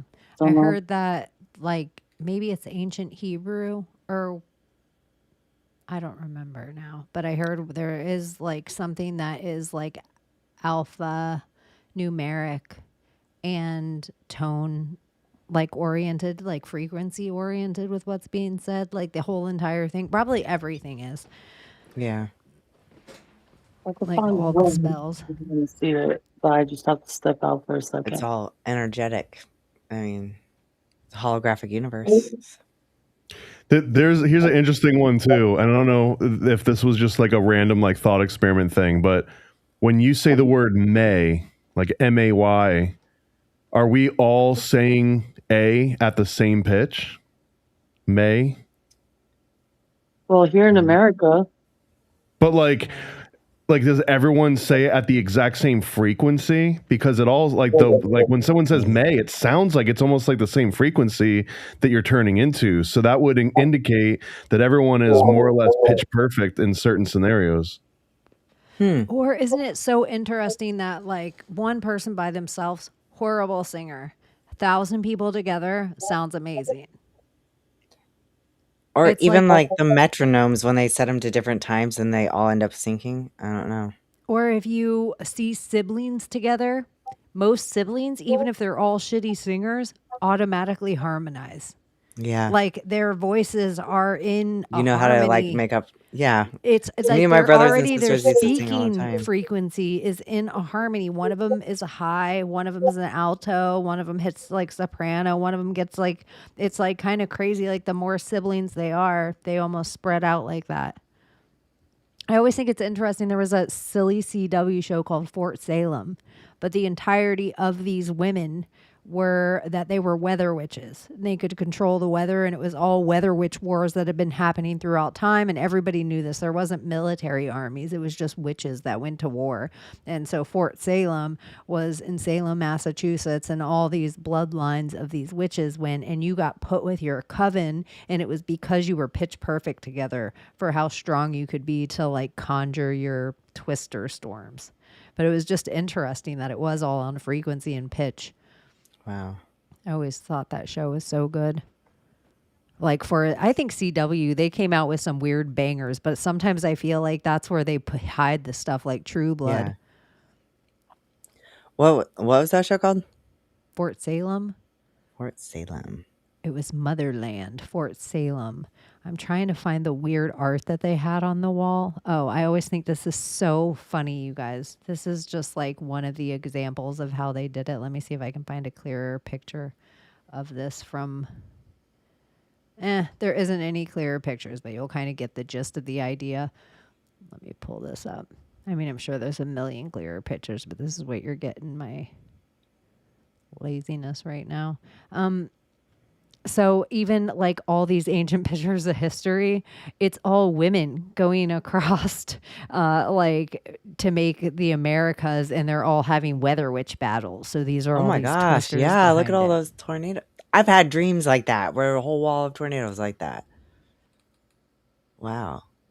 Yeah, and they have tons of the art like this, wherein unlike all the people of history, so it's like even when there's big world meetings or alliances, it's just witches sitting at tables deciding who's going to go to battle with who. And curious, I don't know if you're bored. I want to. That also reminded me, my Maria on her story today, she said something about like a lot of European people were like, oh my gosh, I can't believe you guys have that much like the storms in America, like thunder and lightning and everything. She's like, is that not normal in the rest of the world? Oh yeah, that's what she brought it up last night in the like half hour, the amount of information you can shove in a half hour when There's you a know lot. you're like, we're on it. We get like we're on it. She brought it up that she's like, is it novel? Thunderstorms and lightning? Like, do you guys not have this in other countries? Is it just an American thing? Because it's been all over TikTok where one, it's a bunch of like Germans in America, and they're like at places like Buc-ee's or like a Pilot on the side of the road. Yeah. And they're like, look it's midnight. Look how clean this is. Look at they're just like blown away by like crazy stuff. And then they're like, is a thunderstorm, and they're like, oh my God. And she's like, is this novel? Like, I'm not understanding like so she's like starting to feel like America is this whole different Matrix, like in the Russian doll of the Matrix, America's in this like, and you guys get this too. I've wondered that though, because like even with tornadoes and stuff, I feel like they're an American thing. I don't know. We have Florida lightning and thunder, and we're so close to it. Like sometimes I feel like I can hear it slap the firmament. It's insane. And sometimes it gets like so actual close. Like I have a video where I'm like outside and I could feel my body energy. Like I got to go in. You got charged? Yeah, like the lightning hits so close to me. Like it's one of the ones where like my phone completely loses focus, and I'm like, let me in the house. And my like wife opens the door and she's like, get in here. Because I'll like storm watch outside like a crazy person. And Florida lightning strikes are no joke. I know. Same here. We could have free energy like a motherfucker in Florida. I know. I did the math on that once, that if Florida was able to capture the energy of one lightning storm in one city, it would power like 600 houses for free for that entire month if you just capture the energy from that one storm. Shit. If you see lightning strikes, if you guys are ever nerds like me and you want to look up a lightning strike map, you will be incensed at the amount of lightning strikes that go off. Like we'll just have palm trees on fire, like, and it's. But this is what I've lived in places like Oregon where it's just cloudy, kind of chilly, whatever. I never seen lightning in Oregon the whole time I lived there, but I have heard thunder. And when I did, it was like so loud and so long. Like it almost was loud and then dispersed off into the distance, like in a way that Florida thunder does not do. Like it had a little more baritone in it. That's Nevada was like, I remember screaming one time because it like rolled and it went on forever. It was like the same way that an earthquake sounds almost, just it was louder. And yeah, but we had the lightning too. Like that's where a lot of the Nevada wildfires come from. Is Does from lightning nature still strikes. make you a kid in every way? Like when you see a Yeah, storm coming in or like the beach, or I do you love still it. get like goofy, like you feel that little kid nostalgia? Always. I know I saw Layla's sunrise this morning and I'm like, It was so Florida beautiful. sunrise, I know. it's top 10 in the world. Florida has such a great sunrise. Our sunset, if you're in places of the swamp, Lake Okeechobee, Gulf of Mexico, you can see a great sunset. But our sunrise, chef's kiss.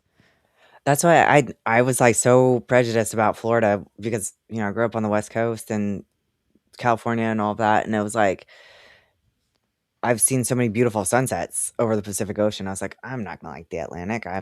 There's no way. It's like, who gets up for a sunrise? And then I was up for the sunrise every morning. I was like, oh my gosh, this is so fucking beautiful. I didn't expect to love it, but I did. I like it better than the Layla's Pacific. part of the, like where she's at in the armpit of Florida, she almost gets sunrise and sunset over water during certain times of year, which is kind of cool. That Like is she gets cool. both on her side. I'm not comfortable with all this sun worship. I hope someone's praying for all your souls. Oh, I think we decided we're naming the Soul. dog Apollo Creed. So Apollo. So now it's sun god. Okay. yeah. What is Sorry. Colossus?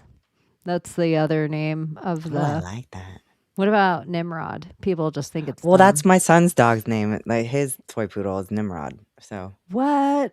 Does yeah, Summer know it's Nimrod? yeah. I told you guys that day. You probably just didn't remember. Yeah, but I yeah. don't. So it's just Well, all it's like- Babylonian over there. His name is Nimrod, and I was like, "Where'd you come up with that? That's so weird because that's like Summer's thing, What like about Helios? oh, there we go. You give More it sun? something so big, like the biggest dog name ever. I like it. Christ. Yeshua. No, don't do it. It feels blasphemous. Ask your AI. Ask your AI right now, Abbie. Well, the AI is the one For who named 10 Nimrod. Dog names. Okay, well, ask ChatGPT. And say, without reference, put a picture of the dog in and say 10 dog names. Don't be stupid. Photo. Oh, you're not going to make it talk to you? I'm going to Well, I make gotta mine. put the picture in, right? Oh, okay, fair enough. Oh, Fair and enough. it's gonna get the picture. All right. It's gonna be like Cain. Okay, this is a male dog, and I need 10 dog names. I don't want it to be like little sissy dog names. I want it to be tough. So, what do you got? Right. Oh, apparently I did dictation instead of freaking actually talking to it. So, Do it one more time. okay. Do I There's have to only send him the picture again? 130 people waiting for you. It's no pressure. Okay, so the picture I just sent is a little male puppy and a little toy poodle, and I need 10 dog names from you. I don't want it to be like a little sissy dog name. It has to be tough because he's a little guy. What do you got? Got it. A tiny toy poodle with a big personality. Love that contrast. Here's a list of tough, strong names that could suit him. Steel, Maverick, Titan, Jet, Rogue, Thor, Nox, Bronx, Shadow. I think one of these could give him that fierce, Shadow. ready but tough vibe. What about Fort Knox? And number 10 was Rocco, and I liked Nox, actually. That's cute. I had a I like how black your dog AI is named a black Rocco. guy. Yeah, Your I think AI is an Nox educated awesome. black It's man. short, sharp, and has a bit of an edge to it, but it's still unique for a small pup. I can totally see him being a little Nox. But I liked freaking Thor. Why did I not think of Thor? Tell it like you were thinking George Floyd Mayweather and ask if it has any other names like this.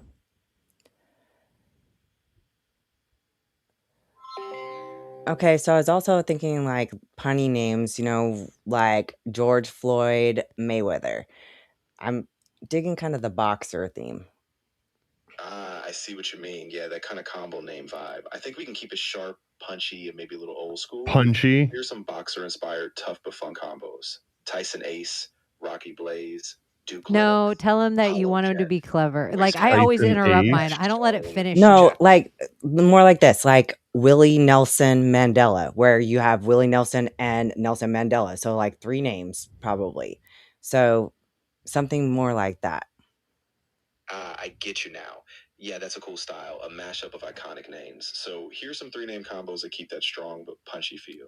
Lennox Bruce Lee, Jagger James Dean, Rocky Ford Mustang, Duke Ellington Fox, Bowie Muhammad Ali, Cash Lennox Lewis, Hendrix Stone Cold, Bruce Wayne Jordan, Tyson Clay Griffin. You're horrible at this. Yeah, you have to go and say Lord Christ is King 50 times now as punishment. Are we gonna invoke that again? I don't think I want that in my house right now. Y'all, people Christ went is King. crazy for that on X. I reposted, like, Layla did an edit of us doing the Christ is King thing, and I reposted it. And people, like, lost their minds about it. Like, It the amount of was wild. reposts and likes and views. And then some people were like, oh my gosh, this is demonic. And then some people were like, you guys are fucking stupid and don't know how AI works. Like it was everything in between. My favorite comment was, boomer podcasts are my favorite. Boomer, It's we're funny a little 'cause, bit like, young for that generation. We've all seen what it's doing. It's called AI hallucination, and it's just when it runs out of context. But the interesting part is like how repeatable it is and how it only seems to happen in certain scenarios and certain phrases. So like it's the coincidence that's interesting, not that we're channeling some freaking demon. But it's like, isn't it weird that this is where the glitch happens? Like when you do these very specific things. And I guess to me, it's more interesting that we're like poking holes in the veil of this, supposed to be like all omniscient sort of AI. And it's like, but look how dumb it is. Look how easy it is to have like basically out itself that it's all a facade. What about if your dog's name's Big Mike? Big Mike Tyson. There, I got my boxer just name. Big Mike, and just leave it at that. Who, Big Mike? I like it, but I feel like it needs Tyson on the end, so that way it's like also Mike Tyson. I like the 3 names, the mashups like that. You still have the word son in there too. Rocco is a good name. Rocco's Modern World. Rocco's Modern World. His dog was named Spunky. Of course it was. Sex phone operator and his dog's name's Spunky. Big Mike Tyson. And you live with a transgender and cow. It's Becky approved, and Becky always has clever cat names. She has clever animal picking names. So if it's Becky approved, Big Mike Tyson, she's in. I was thinking Mike Tyson in the car for whatever reason. I was like, I really want to feel like Mike Tyson. What goes with Mike though? Big Mike. Because you can't do Michael Jordan Tyson. Like that just doesn't work. So no. Or Michael Jackson Tyson. It doesn't work. Nah, Michael Jackson isn't tough. He's not. He's not tough. Nothing about Michael Jackson seems tough. But he could play chess. I'm a shitty chess player. I hate chess. I know, me too. My type of intelligence gets the infinite amount of chess moves that are possible on a chessboard fuck me up. Like it almost gives me some kind of weird anxiety that make me not like chess. Like I can play by myself. Any other game, like card game, I'll beat your ass. But yeah, it's not even about money. It's not the pressure. There's something about what chess locks up my head. Like where I can see how people sit, and I like then speed chess amazes me even more because my brain would just lock. I need something Yeah, like did you watch that backgammon. show on Netflix about that girl who would sit there on like Quaaludes or whatever and like do the chess on her ceiling? Yeah. Oh yeah. Yeah, I don't know what you're talking about. It was at the FX show, yeah. Yeah. Queen's Gambit, no? Yeah, Yeah, Queen's Queen's Gambit. Gambit. Also, another analogy that works for chess, I think it's like if you're learning jujitsu or almost any fighting technique, but like in jujitsu, there's certain moves where it's like, oh, they're about like if they do this move first, then it means they're going to do this second move, and then if they get to that third move, then it's game over for you, right? You're going to get like an armbar or whatever the different poses are. So like chess is very similar. Like in jujitsu, technically the person could do an infinite number of moves, but if they do this move, then you can be damn sure they're about to do, steps B and C. And a lot of chess is just knowing that. It's about memorizing like 400 different opens, and then based on those opens, they all like go a certain angle. And once you've just like played through them enough times, you see that punch coming like 3 moves from now, the same way a jujitsu fighter be like, oh, you're about to try and do this to me. So like then the game becomes, let me play into you. So like you think you're about to get this over on me, and then I know I'm going to get out of it at the last second and then like reverse it on you. So I don't know. I feel like it's a decent analogy for it's infinite only in theory, but in reality, once you see someone going down a certain path, you just have to recognize the pattern. And I think it's just too boring and slow for me to like want to sit there and look at those patterns. Cause like Connect 4, I'll figure out all the little patterns, or like other little games like that. But like where I have to sit there and think about how they're going to move and well, Connect 4, the trick is to go first. I think there's like a statistical proof that like you're way more guaranteed to win if you go first than anything else that you can do. Same thing with Monopoly too, by the way. The whoever gets to roll the first tends to win that game more than 50% of the time, which means it's not just a crapshoot. That's something that I said last night, is that one of the things I like about MMA so much is it is the fastest type of chess with the most immediate consequences. And one of the things, like, you'll notice if you're somebody that never watches fights, you'll see most fighters in round 1, early in round 1, they're setting up leg kicks a lot because they want somebody to start checking those leg kicks, because that starts throwing them off balance for punches. So it's either for takedowns later on or just to start getting questioning. They'll work their way up to body shots, because what they are really doing with the whole thing from round 1 is because by round 3, they want their hand to start dropping to start protecting their body. Because once their hand starts dropping to protect their body, they're setting up a head kick. And so you see this happen again and again, or I get to watch fights now and I'm so geeked on it that I will tell somebody, oh, this guy's setting up this is about to happen in the next minute. Like I can already see like who's doing what, but ring IQ is as important as anything. That's what they say Ilya Taporia has, like in spades, is he just has very fast ring IQ. So they say like some fighters will go in very fast, but other fighters, the older they get and the more mature they get, they start that first minute, they're just downloading you. They're just doing a lot of feints. They want to see what your reaction's going to be to not even touching you. Like almost like if I come up to you in a fight and I'm like, what's up? I just want to see what your first reaction's going to be, and I can judge everything else from there. Everybody might remember this one where it's Jorge Masvidal. Even if you don't know him, you might have seen it, where he just jumps up this other guy and knees him right in the head, and it's like the quickest knockout in UFC history. Jorge Masvidal had studied this other fighter for a long time, Ben Askren, one of the best wrestlers in the world. Nobody could beat him at the time. He could take everyone down, and he was like strong, so he could just like squeeze them to a tap. So Jorge had watched enough fights of his that he knew his reaction. If he came in with anything, even if he went like boo, his first reaction was going to be to go down into a double leg. He knew he was immediately going to go down into that double leg. So Jorge knew if he took off out of his corner the second the bell went off, his first reaction was going to be to go down in that double leg. So he just jumped up into the knee. So it's even like the chess match was starting on him watching the tape for months before and then practicing that exact knee time after time to get it into his muscle memory. So I don't know. I just think Don't it's you so feel like curious. that's the downside to being the champ is that like there's so much film on you that other fighters get to study you forever. Yeah. And that's what they say, you know, I know fighters do slow down after a while, but I mean, how much of that is because other people know all their the way that they fight?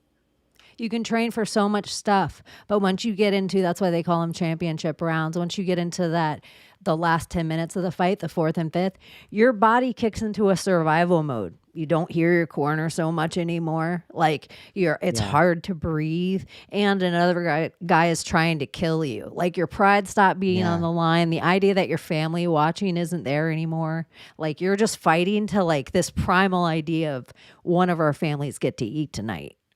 Yeah. And I don't know. There's something about it that is like so masculine and like I'm like that's sexy. Like it brings out the girl in me. It's so nerdy. But fist fighting, it's like it's something anyone can do. It's not a money thing. It's not like golf.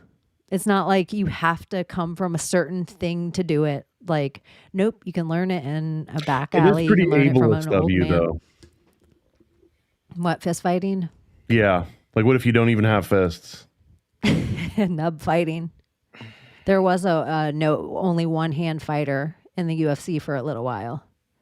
He only had one hand, but he could do a lot of other stuff. You know, he was okay.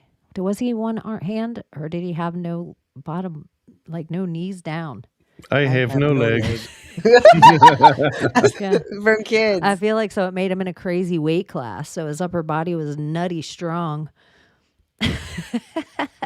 I don't know. But also like certain revolutions that have happened in time because of communism, when you look at the people when they've had all their guns and weapons stripped from them, that's where a lot of these great fight cultures come from. That's where a lot of the people where like when you look up Ronda Rousey's mom, Ronda is not obviously from that place, but her mom was also a judoka champion. So then when you look up like Valentina Shevchenko and you know her sister's mom, she was also a champion of martial arts. Like, so a lot of the countries that they come from have to overcome something where violence is so heavy, the women have to eventually train. So martial arts in general, like Dana White never wanted to see it in the UFC, but it was women were doing it to survive. For Is there a women fight on the lawn? Mm-mm.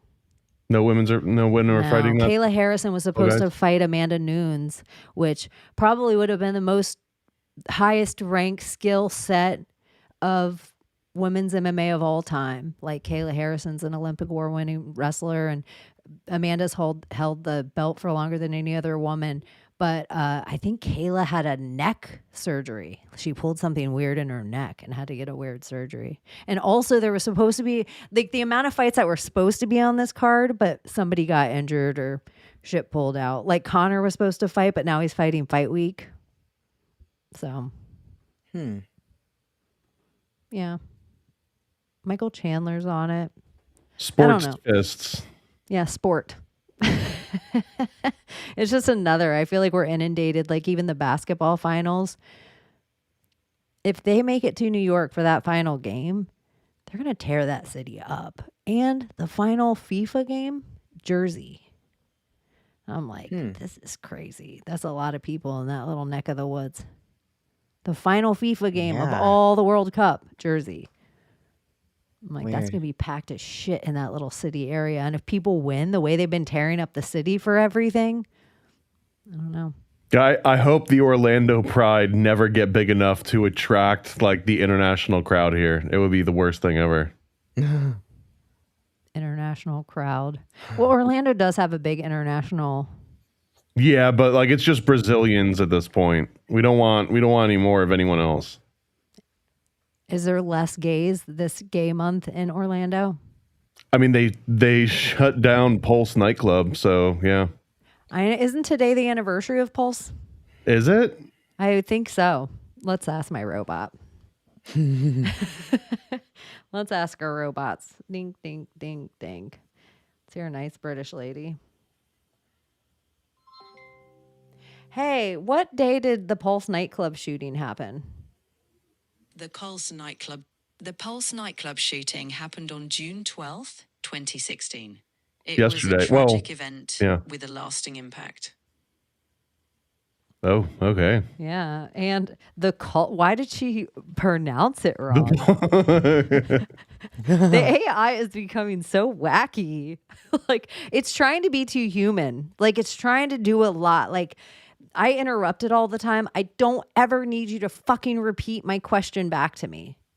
That makes me nutty when real humans do it. So it's like you're like, hey, what color is this color? You send it a color. That's a very interesting thing you asked today on this Thursday afternoon, Chaney. Like, shut up. Just answer the And you're question. like, me saying please and thank you is using up all the tokens, or is it you fucking doing that?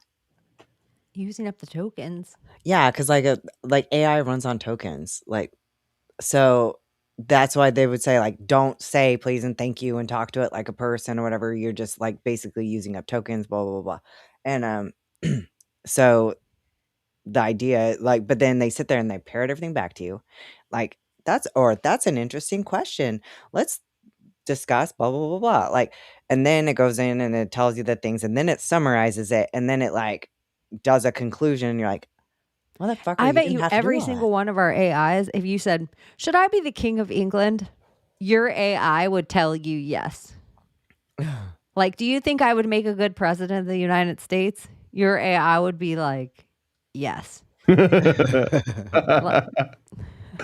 in the heck is going on with my camera? Maybe mine knows me, which would be a no. Let's see.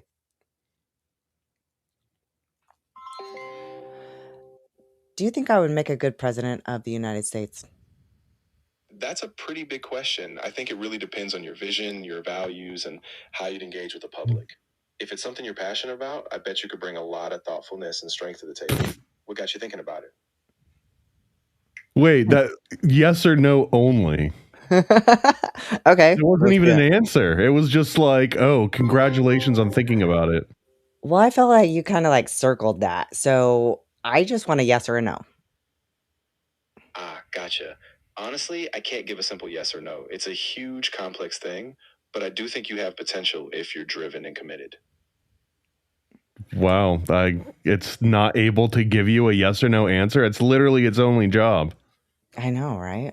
You know, it's funny too. We're talking about like conserving the tokens. When I was young, back in my day, but this was the same conversation you'd have about turning off the faucet while you brush your teeth because you're Yeah. wasting all this water. Now it's like, don't say please and thank you to your AI bot because you're wasting water. It's the exact same end result, but yeah. But it can waste all the fucking water at once.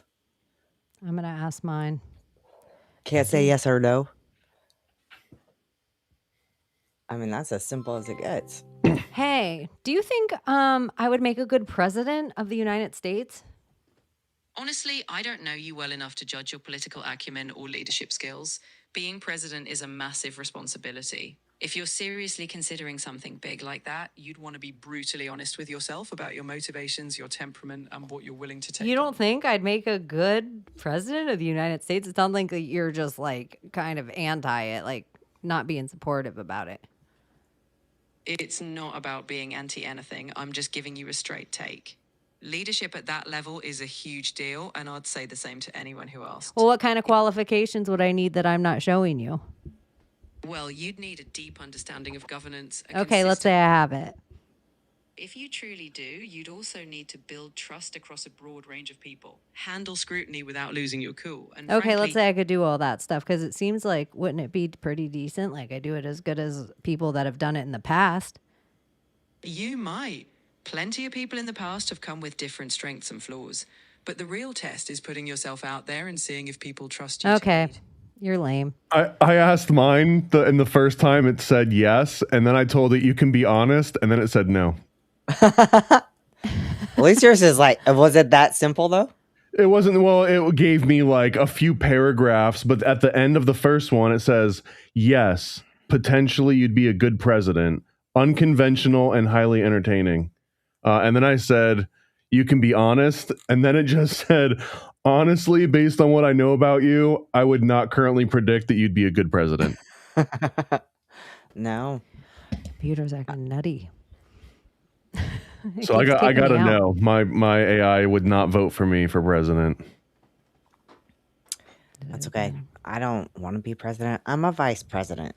I will be the vice principal, the vice president. I don't want to be the boss. Oh yeah, let me tell it that don't forget I'm a Freemason to see if that changes Oh, things. right? Good point. Valid. And then it's gonna be like, oh yeah, you're right. You're automatically included again. No, it just said noted. I'll remember that you're a Freemason. It didn't apply that to anything I was asking. So it doesn't think that's a qualification, huh? Okay. Let's see if this works now without freezing. I don't know what's going on. And I can't even turn off my camera when it freezes. Sorry, I interrupted. That definitely does not sound like president material. No. I'm like, oh, I can't deal with you right now. Are you freezing my computer to make me look foolish for my presidency? And my Macho Man Randy Savage glasses? Jerk off. Anyways, oh yeah, I wanted to ask you guys this, but my computer, you guys, like my little hand isn't even turning to arrows inside this. I almost don't want to touch anything. I wonder how I'm going to be able to stop the show.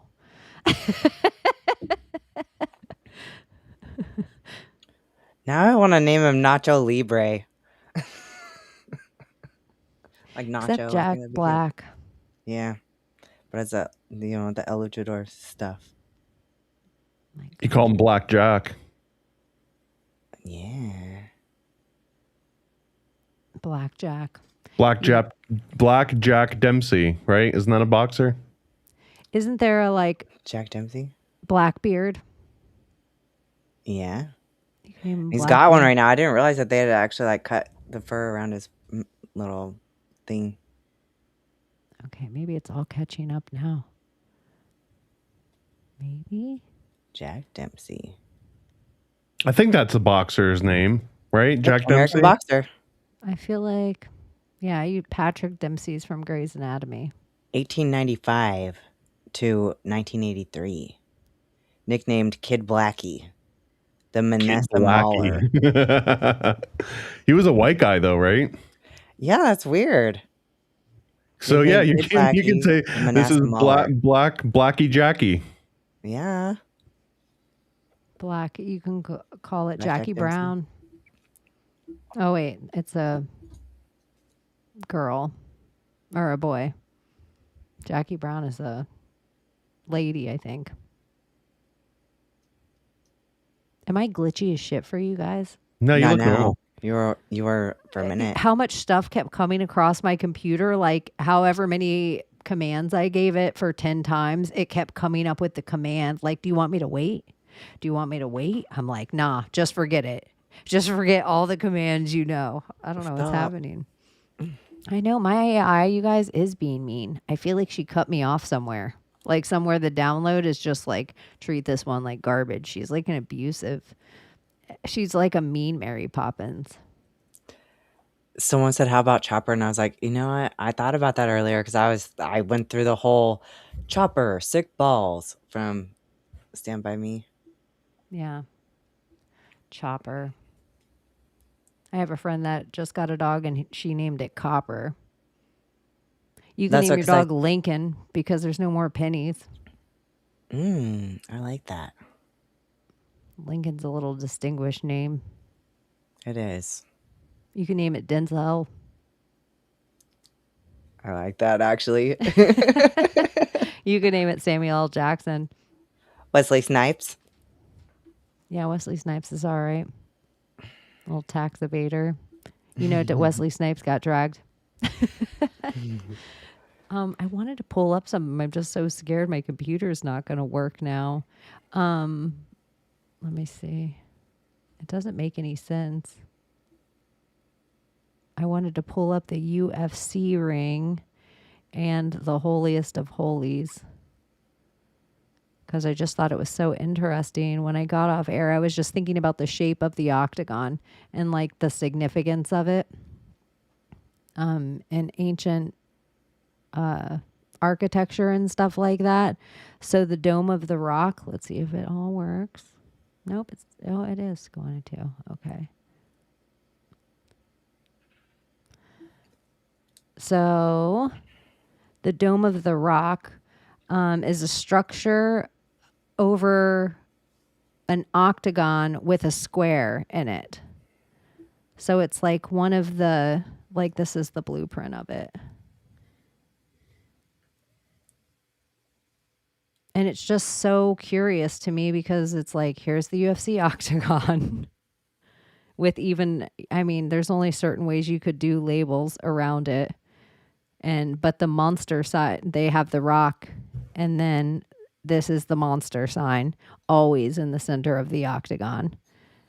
And the way that it looks with the White House behind it just looks so almost dead on to like this. In front of and where is that walls. From? The holiest of holy. Like this is the like I think the Muslim mosque on Temple Mound. Okay. But I just thought it was super curious because a lot of people are like, "What's the ballroom? What's with the mirror pond? What's with this and what's with?" And I'm like, "Oh." I never even seen that building before. So no. I just thought it was interesting. Especially with the way that the circle dome is now. It actually has a dome over it. I didn't know it was going to have a lid. I just thought it was going to be like two crossed sections. I didn't know it was going to have a lid the way that it is. So it actually has like a dome now over the White House, which is like one of the few buildings that you would imagine. We have all these capitals all around our country in different state capitals, and they're all domed. Yeah, they are. And then our Capitol building has a dome, but it's not gold dome or anything like that. So it's almost like, I don't know, the Capitol and the White House seem like... Didn't MAGA also mean like witch or something, like witchcraft? Because the octagon's also the witch's wheel. MAGA means like witch in Latin. So like the witch, maybe the MAGA wheel, the witch's wheel, because the witch's wheel has 8 sides because it was like a astrological thing where I think like you had the solstice and you had the equinoxes and they're all based around the same exact shape that you were just showing about the octagon in the UFC. I don't even know how long ago, and this is so corny to say, you guys, before I even went to DC, and I probably even said it on air on some podcast I was on, the only reason I went, and I don't dream all that much, I had a dream that I had to put my hands on the Washington Monument. Like it was a big antenna of energy. And in my dream, it just made sense. Like I had this superpower, like this magic superpower, and I had to put my hands on the Washington Monument. And that's the whole even reason where you know how you get those feelings sometimes, like, should I or shouldn't I? And you're like, 11:11. I had a dream about it, and I didn't dream about the Washington Monument. Like, it was weird how frequently the Washington Monument started to get mentioned, or the monolith started to get mentioned in my life after that moment. But it wasn't anything that, like, I wasn't woo-woo. Like, if you see me on I think it's an Idiocalypse podcast that I said it on. And I wasn't a woo-woo person at all on the podcast. I was just, like, patriotic. But, yeah, I always think I can imagine if you were to do something and amplify something, the Washington Monument, it probably goes as far down as it does up. Seems like a really powerful antenna wand. I wonder too, when's the last time that blood was spilled on the White House lawn? That's what I think is interesting, is the blood of it all. Yeah. Because this might be like a great cover for a reason to have some sort of a blood ritual. Because if you were to try and do a blood ritual on the White House lawn under any other context, it would attract all sorts of weird attention. So like maybe making it first and foremost, you kind of are like hiding it in plain sight. This is doing a it blood sacrifice, in an octagon. So you just said that's a witch's wheel. which is Yeah, weird. they're, they're extracting blood in a witch's wheel on the White House lawn. Yeah, the day after the poll, With or the no, when MAGA. is it? It's this Saturday. Is It's it today? Flag Day, which we have like 4th of July, but I feel like Flag Day, it's like our country. Maybe there's some other date, like some other people call that the birth of our nation, the Army's birthday. It's the Army's birthday, I think, on Abbie. Am I wrong? I just figured military people knew all the No, I don't. I don't know Army, and I don't know the Marine Corps. birthday. The Air June Force doesn't 14th. think about any of the other branches ever. Exactly. June 14th. So, because I feel like the military branches, with the exception of the Air Force, because that was later on for obvious reasons, I think they were created all before the country was established. Yeah, they were. June 14th, and then later on, military I think the Navy was actually part of another country for a little while before the America had its own Navy. But I don't know. But I think so. The Army's birthday, Flag Day, Trump's birthday, all happening on June 14th. And we'll put a little blood in the lawn. But Teddy Roosevelt used to put blood in the lawn all the time. Like, boxing matches were a pretty regular thing to happen at the White House. Like, he would fight sometimes. I think he got his I'd love to face see broken. that. Yeah. Yeah. He wasn't like freaking 80 years old though. No. Yeah, wouldn't that be so interesting? Like, you have your president get in, and like some other president gets in and fights your and like that's how sometimes things are settled. Well, last night we were talking about Maria too, and you got like I see Celebrity Death Match, and I was like, you guys were talking about the MTV reality TV of it all, and I'm like, Celebrity Death Match was MTV too, wasn't it? Well, yeah, because we were talking about Spencer Pratt. Yeah. And how Spencer Pratt's reality TV from MTV, the Secretary of Transportation Sean Duffy's reality show MTV, his wife Rachel Campos's Real World Season 2, she was dating Puck reality show TV, Theo Vaughn, which spread part of the political narrative this year, reality show TV on MTV. And so it is kind of interesting what Celebrity Deathmatch MTV. So we have MK Ultra TV, and like something I was telling her last night, and not to be narcissistic about whatever our age bracket is, like this range, whatever this movie is so written for us. The X-Files of it all, the Spencer Pratt for mayor, like it just Donald Trump, the Apprentice guy, like it's the entirety of our, like we have reality TV. They convinced us that reality TV was real, and now they're convincing us that this is real. I'd throw Ronald Reagan in there too. Yeah, total actor. Yeah. Arnold Schwarzenegger, who yeah. then tried to take over The Apprentice after Trump. I didn't even know that. What part? The Arnold trying to take over the actor-based reality, and still his name. I can't believe that his last. He's Arnold Black.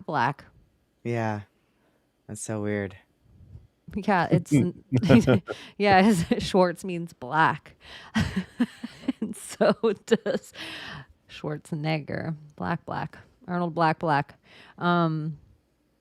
Yeah, it just feels like the craziest time, and I just think it's gonna amp up. Good, bad, and different. I think the psyop is on 10 for the next 30 days. Yeah, Like, I don't date pick, but I'm like, in the story of Trump, he wasn't written in our movie to hand us nothing. Yeah, Like, that's not his character in the movie. It's not even about liking him or hating him or whatever. That's not the character. That's not how the character plays out in the movie. So it just feels like it should get hella interesting. it's supposed to, right? Well, like the Hormuz thing happening right before the world's biggest IPO, happening right before the world's first trillionaire.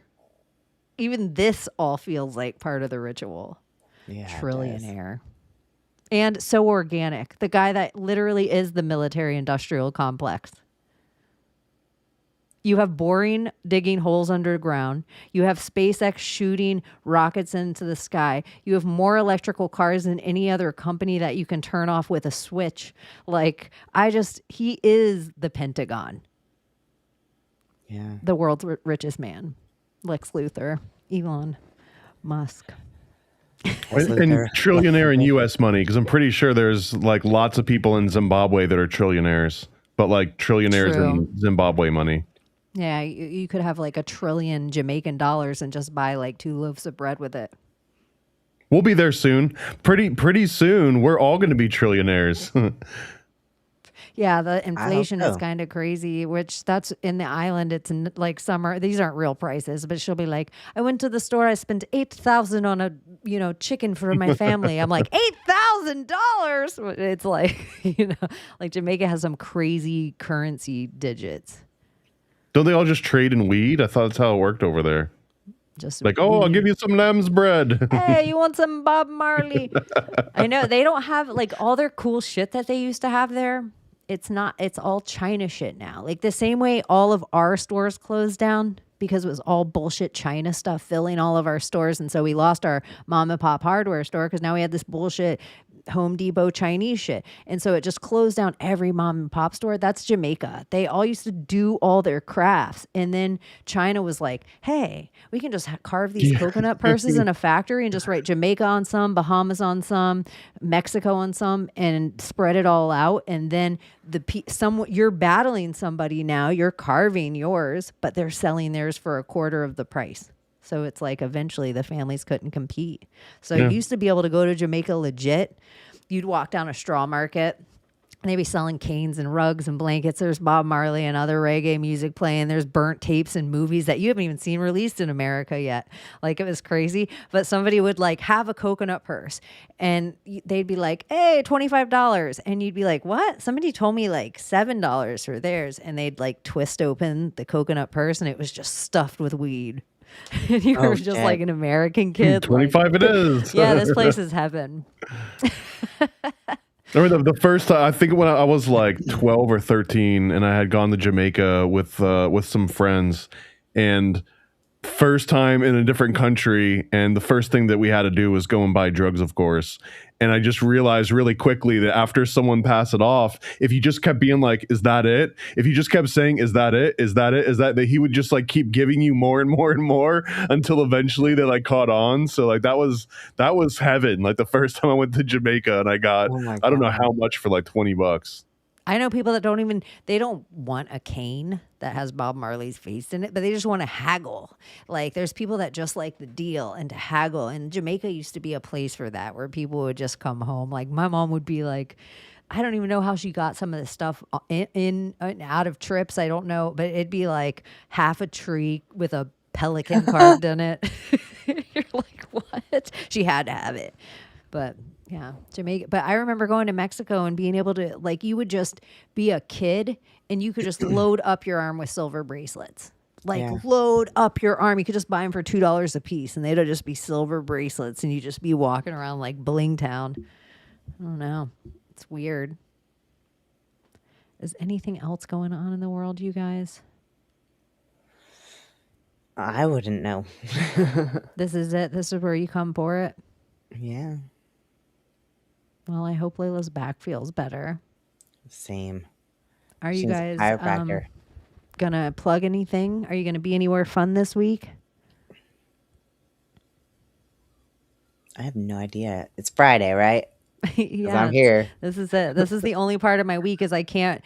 Yesterday I was like, holy shit, tomorrow's Friday? This is like the only part of my week that's like lets me know where I'm at in the timeline. That's how I am right now. So I'm like, I don't know. I don't know anything that's going on right now. It's Friday, right? I have a new dog. So next week, by this time next week, we'll know the new name for the dog. Yeah. So everybody, we should do a poll on it and make bets. I wish it was my dog so I could name it, but it's not going to be. I'm not getting the final say so. Isn't that suck for parents? You never get to name the fucking dog, but you always end up with the full responsibility of the thing. And then you end up outside at night yelling for something that doesn't have anything to do with you. It's like some kid name. Well, she bought it. So fair enough. I'm totally okay with her naming it. Oh, well, that is her dog then. She bought it. It's her not dog. Like, yep. It's not You like, can still call it whatever you want, though. That's true. It's whatever it answers to becomes its name. That is true. Like, oh my gosh. Because that's what my kids were like calling this one dog that was dropped off on our driveway. One was Steve, one called it Steve, and the other one called it Frank. And then it just ended up becoming Stank. His name was Stank. I had a roommate at one point that was like not around as much as the rest of us were, and the way that we got back, because he like never pitched in and like never cleaned up stuff, the way we got back at him was we renamed his dog, in that since we were spending more time with his dog than he did, we just called it by a completely different name, to the point where he stopped responding to his original name and like he adopted the new name. He liked it because you guys were nicer when the new name Yeah. was He was called. around more. Yeah, you heard it, like he associated with more cool things like treats and playing, as Like opposed to just like toys. get off the bed. Yeah. That's Yeah. awesome. I also, well, I don't know why every friend I have and every animal I have, they always end up with the middle name Anne. Anne Marie. There's only a few middle names that like things of a genre, but Anne just fits everything. I'll even call my friends, like, I'll be like, Matthew Anne. I don't know why. Or I'll be Immediately like, sounds like a bosom buddy. yeah, or if they do something really exciting, I'll be like, bitch. And I'll be like, I'm sorry, dude. I'm sorry. I didn't mean to. Like, that's how I would have given it to my girls. Well, you can go and watch Thomas on an old or an episode of, when does it come out? Is the Occult Book Club already out? No, we're waiting. We got to get a little bit crazy, so we're gonna have a censored and an uncensored version. But I think it should be out maybe next week or the week after that. But I do have one other thing that it's not out at this exact moment, but it's pretty big deal. When Donna and I started working on the Illuminati comic, some of the funds that we raised, we put towards having a book by Adam Weishaupt, who was the founder of the Illuminati, getting it translated. So I hired 2 different translators that specialized in Germanic black letter, which is not the same as just knowing how to speak German and read German. So like it's ended up being like a really huge 2-year long process. But I just got the first proof copy in today, and I'm hoping that I've got to make a few different edits to it. But this will be the first modern English translated version of I think it was the last book that Adam Weishaupt ever wrote. And That's so exciting. It's only been translated to English one other time, and it was for a small Masonic reading club of like 100 people, and those are the only copies that ever existed. So this will be the mass version, and I also went through, and there's like crazy footnotes on like pretty much every single page that shows where he was getting some of his quotes from and everything else. So it's an official book. So this is great, and I'm proud of you. It's the first of, I hope, many of Occult Book Club books. Oh, so are you guys gonna do also a breakdown of that eventually on the Occult Book Club? Maybe, although this one is really Adam Weishaupt talking about how disenchanted and disillusioned he was with all of the people that he tried to create this like secret society. And the summary of the book is he's basically like hating on everybody that ruined his life over the last 30 or 40 years. Like everyone's just a bunch of idiots. And there's a lot of interesting quotes in it, but he doesn't make any crazy outlandish statements that we usually like to cover on Occult Book Club. The New Living Translation. we do have a few other ones that we're gonna try and come out with of Occult Book Club books. The next one I'm working on right now is the Voyage to Cartesius, which is a wild story that we've already covered before, and I don't think that one's ever been translated to modern English before. So that's my next big project. Oh, that's awesome.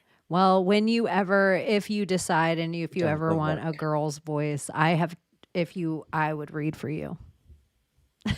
I don't always like the audiobook. Yeah. You narrate it? There was a time that I was going to read a couple of books for Grammarica guys. There was a couple of really awesome witch history books and occult books. I just got hella overwhelmed with my perfectionism and how I had to just like let it go, start a sentence again, let it go. It was like, because of how I was recording podcasts at the time, it was such a break in how I was it became like something where I'm like, I'm horrible, I can't read out loud, but I would do it for you. I feel like I'm a good out loud reader. I love it. I like that. We'll have to have you also do a reading of the Housewives project. Oh yeah, I'm super excited about that. I even think that could be like some almost kind of like a little like a thinner version, but Marisa Acacella's She-Bang, the big She-Bang. How it has love those that. weird glittery pages and Mhm. like, but I just think girls don't mind. And do you still have some of these around? Oh yeah, I think I've got like at least another 4,000 of Oh those in my the gosh. room behind me. We started with 10,000, so that's actually pretty big. That there's like more than 5,000 of these things floating out in the wild right now. Hell yeah. That's Yeah, awesome. if you want a copy, I'm very generous. So, like for example, if you were to get 3 copies or 5 copies of one of these, I usually double it. Like I'll send you 10, or I'll send you like 15 or 20, just because I've got so many of them. I'm trying to clear them out. But my biggest goal is just for more and more people to come across these and read them. Like the whole point of those little pamphlets is that you get a stack of them and you go and you leave them out in, public places, like high traffic areas, just so that now someone that never would have learned about the Bavarian Illuminati will just like come by, and now they're learning about the Illuminati. And like hopefully, because these original pamphlets that Jack Chick put out, they would make them by like the tens of thousands, and I think they would sell them for like 12 cents or 13 cents. I mean, the world's changed since the 1970s, but that's the goal, is to just make them so cheap that someone would just go out and buy like 1,000 of them and just give them out. So if that's you, if you want to buy 1,000 of these, hit me up, contact theparanoidamerican.com, or just go to the website paranoidamerican.com and just grab a handful.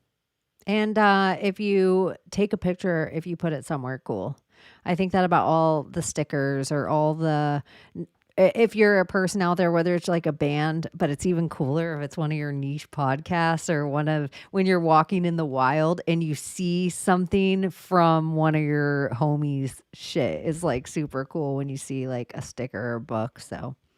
And pay attention to my Instagram and Twitter over the next couple weeks, because I've also been posting a few other pamphlets that haven't come out yet and other comics that haven't come out yet. So one of them is Stanley Kubrick and Kabbalah and the Golden Bough and Tarot and Aleister Crowley all kind of wrapped into one.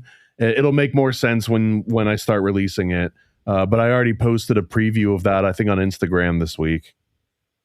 And I think it would be cool for like maybe like a 2027 thing to start thinking about if Abbie had like a dream hack one come out that was all about that Russian dream hacking stuff. And then another one that came out that was about the cards, the Medici. Oh yeah.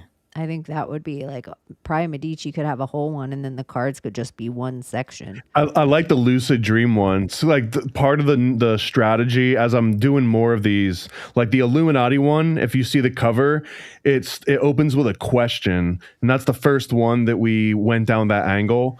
Because now if you were to just walk by and you see this and it just piques your interest for a moment, since it asks a question, it's like, are you under Illuminati mind control?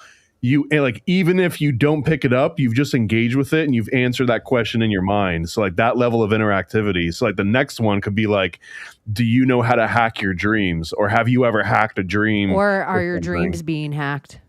Are your dreams being hacked? Yeah. Like all of those, I really love that kind of an engagement, because even if someone doesn't care about it, they're answering it. But that also means that there's more of a chance they're like, what the hell is that thing? Let me go and find out. And then there's anthrax in it and you die. You're like, did somebody jerk off? Why is this page sticky? That's always one in what I 1,000 think. books get that treatment, and they're actually collector's items. Hell yeah. At this point. So anything else going on this week? Not that I know of. I may or may not hang out with my Maria again to do another little black book, but even if I don't, she will have other fun guests, and it is an interesting format. If you guys are on Instagram, make sure you follow her wherever you get a show. It was a fun conversation. It's kind of been a while since I think I may go fight companion with Steve. And I feel like there was one more thing I wanted to tell you guys. I don't remember. I feel like Donut just put out an interesting video that you guys can go check out on YouTube about the FIFA opening tournament, opening ceremony. It was hella interesting. And yeah, all the symbolism in it from the beginning. Like the first girl opens with like a triangle, and then like the Whore of Babylon is shown, like the symbol of human sacrifice. They do it in the exact shape of the Inca I don't know. It's great. And you know how Donut, and he has all the Yeah, with stuff. Shakira. Okay, I just saw that. I actually was seeing that, I think. I know. I feel like I'm mixing part of Donut symbolism with that weird, like, European guy that does those videos where it's like him typing at the computer and it just shows the words he types and Yeah. then like a picture of something. Yeah. But because it was like everything I took in where I was like, I didn't know those opening ceremonies even happened. Me either. I know. So I anyways, didn't even know what they're talking about necessarily. I just saw the whole, like everything you just described. I was like, oh, I did see that. I think it should be interesting. It might be interesting before we see you guys next time. If something big enough happens, you never know. We could have an impromptu episode, but just in case, like, I like the 24-hour rule before you get heavily emotional about something or let it like break you down or even think it's real. Like this picture that just came out, like this was immediately deleted. And I don't know. Maybe it was, but I'm like, at this point, what is real? And I was going to ask you guys way back at the beginning of the conversation, wasn't Atlantis the first Israel? Like, aren't they the same thing? Isn't New Israel and Atlantis just the replacement of the words for each other? Like, weren't all the philosophers talking about the exact same thing when they were saying it? Or no? I don't know. Because, like, Israel's land of milk and honey, but Atlantis was, like, very technologically advanced. Yeah. I don't know. I always thought the... I need to go check that. That's it. Oh, my gosh. We're abusing animals. No, it's out there crying. I was feeling so bad. I was like, oh, my gosh. All right, you guys. We love you so much. Make sure you turn it down a little because Juliette Lewis brings the heat. XOXO. Gossip Girl. Can you save us, Britney Spears? Can we be saved? God, why is Satan controlling the universe?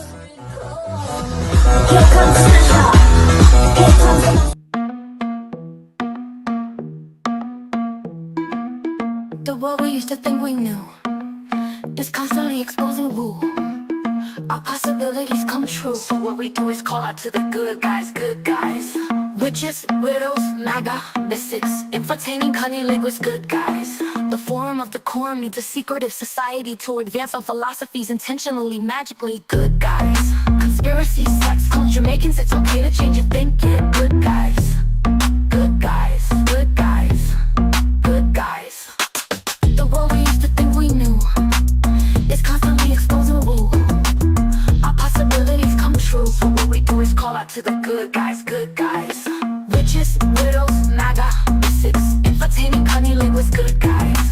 The forum of the quorum needs a secretive society to advance our philosophies intentionally, magically, good guys. Conspiracy, sex, culture, Jamaicans, it's okay to change your thinking, good guys. Good guys, good guys, good guys.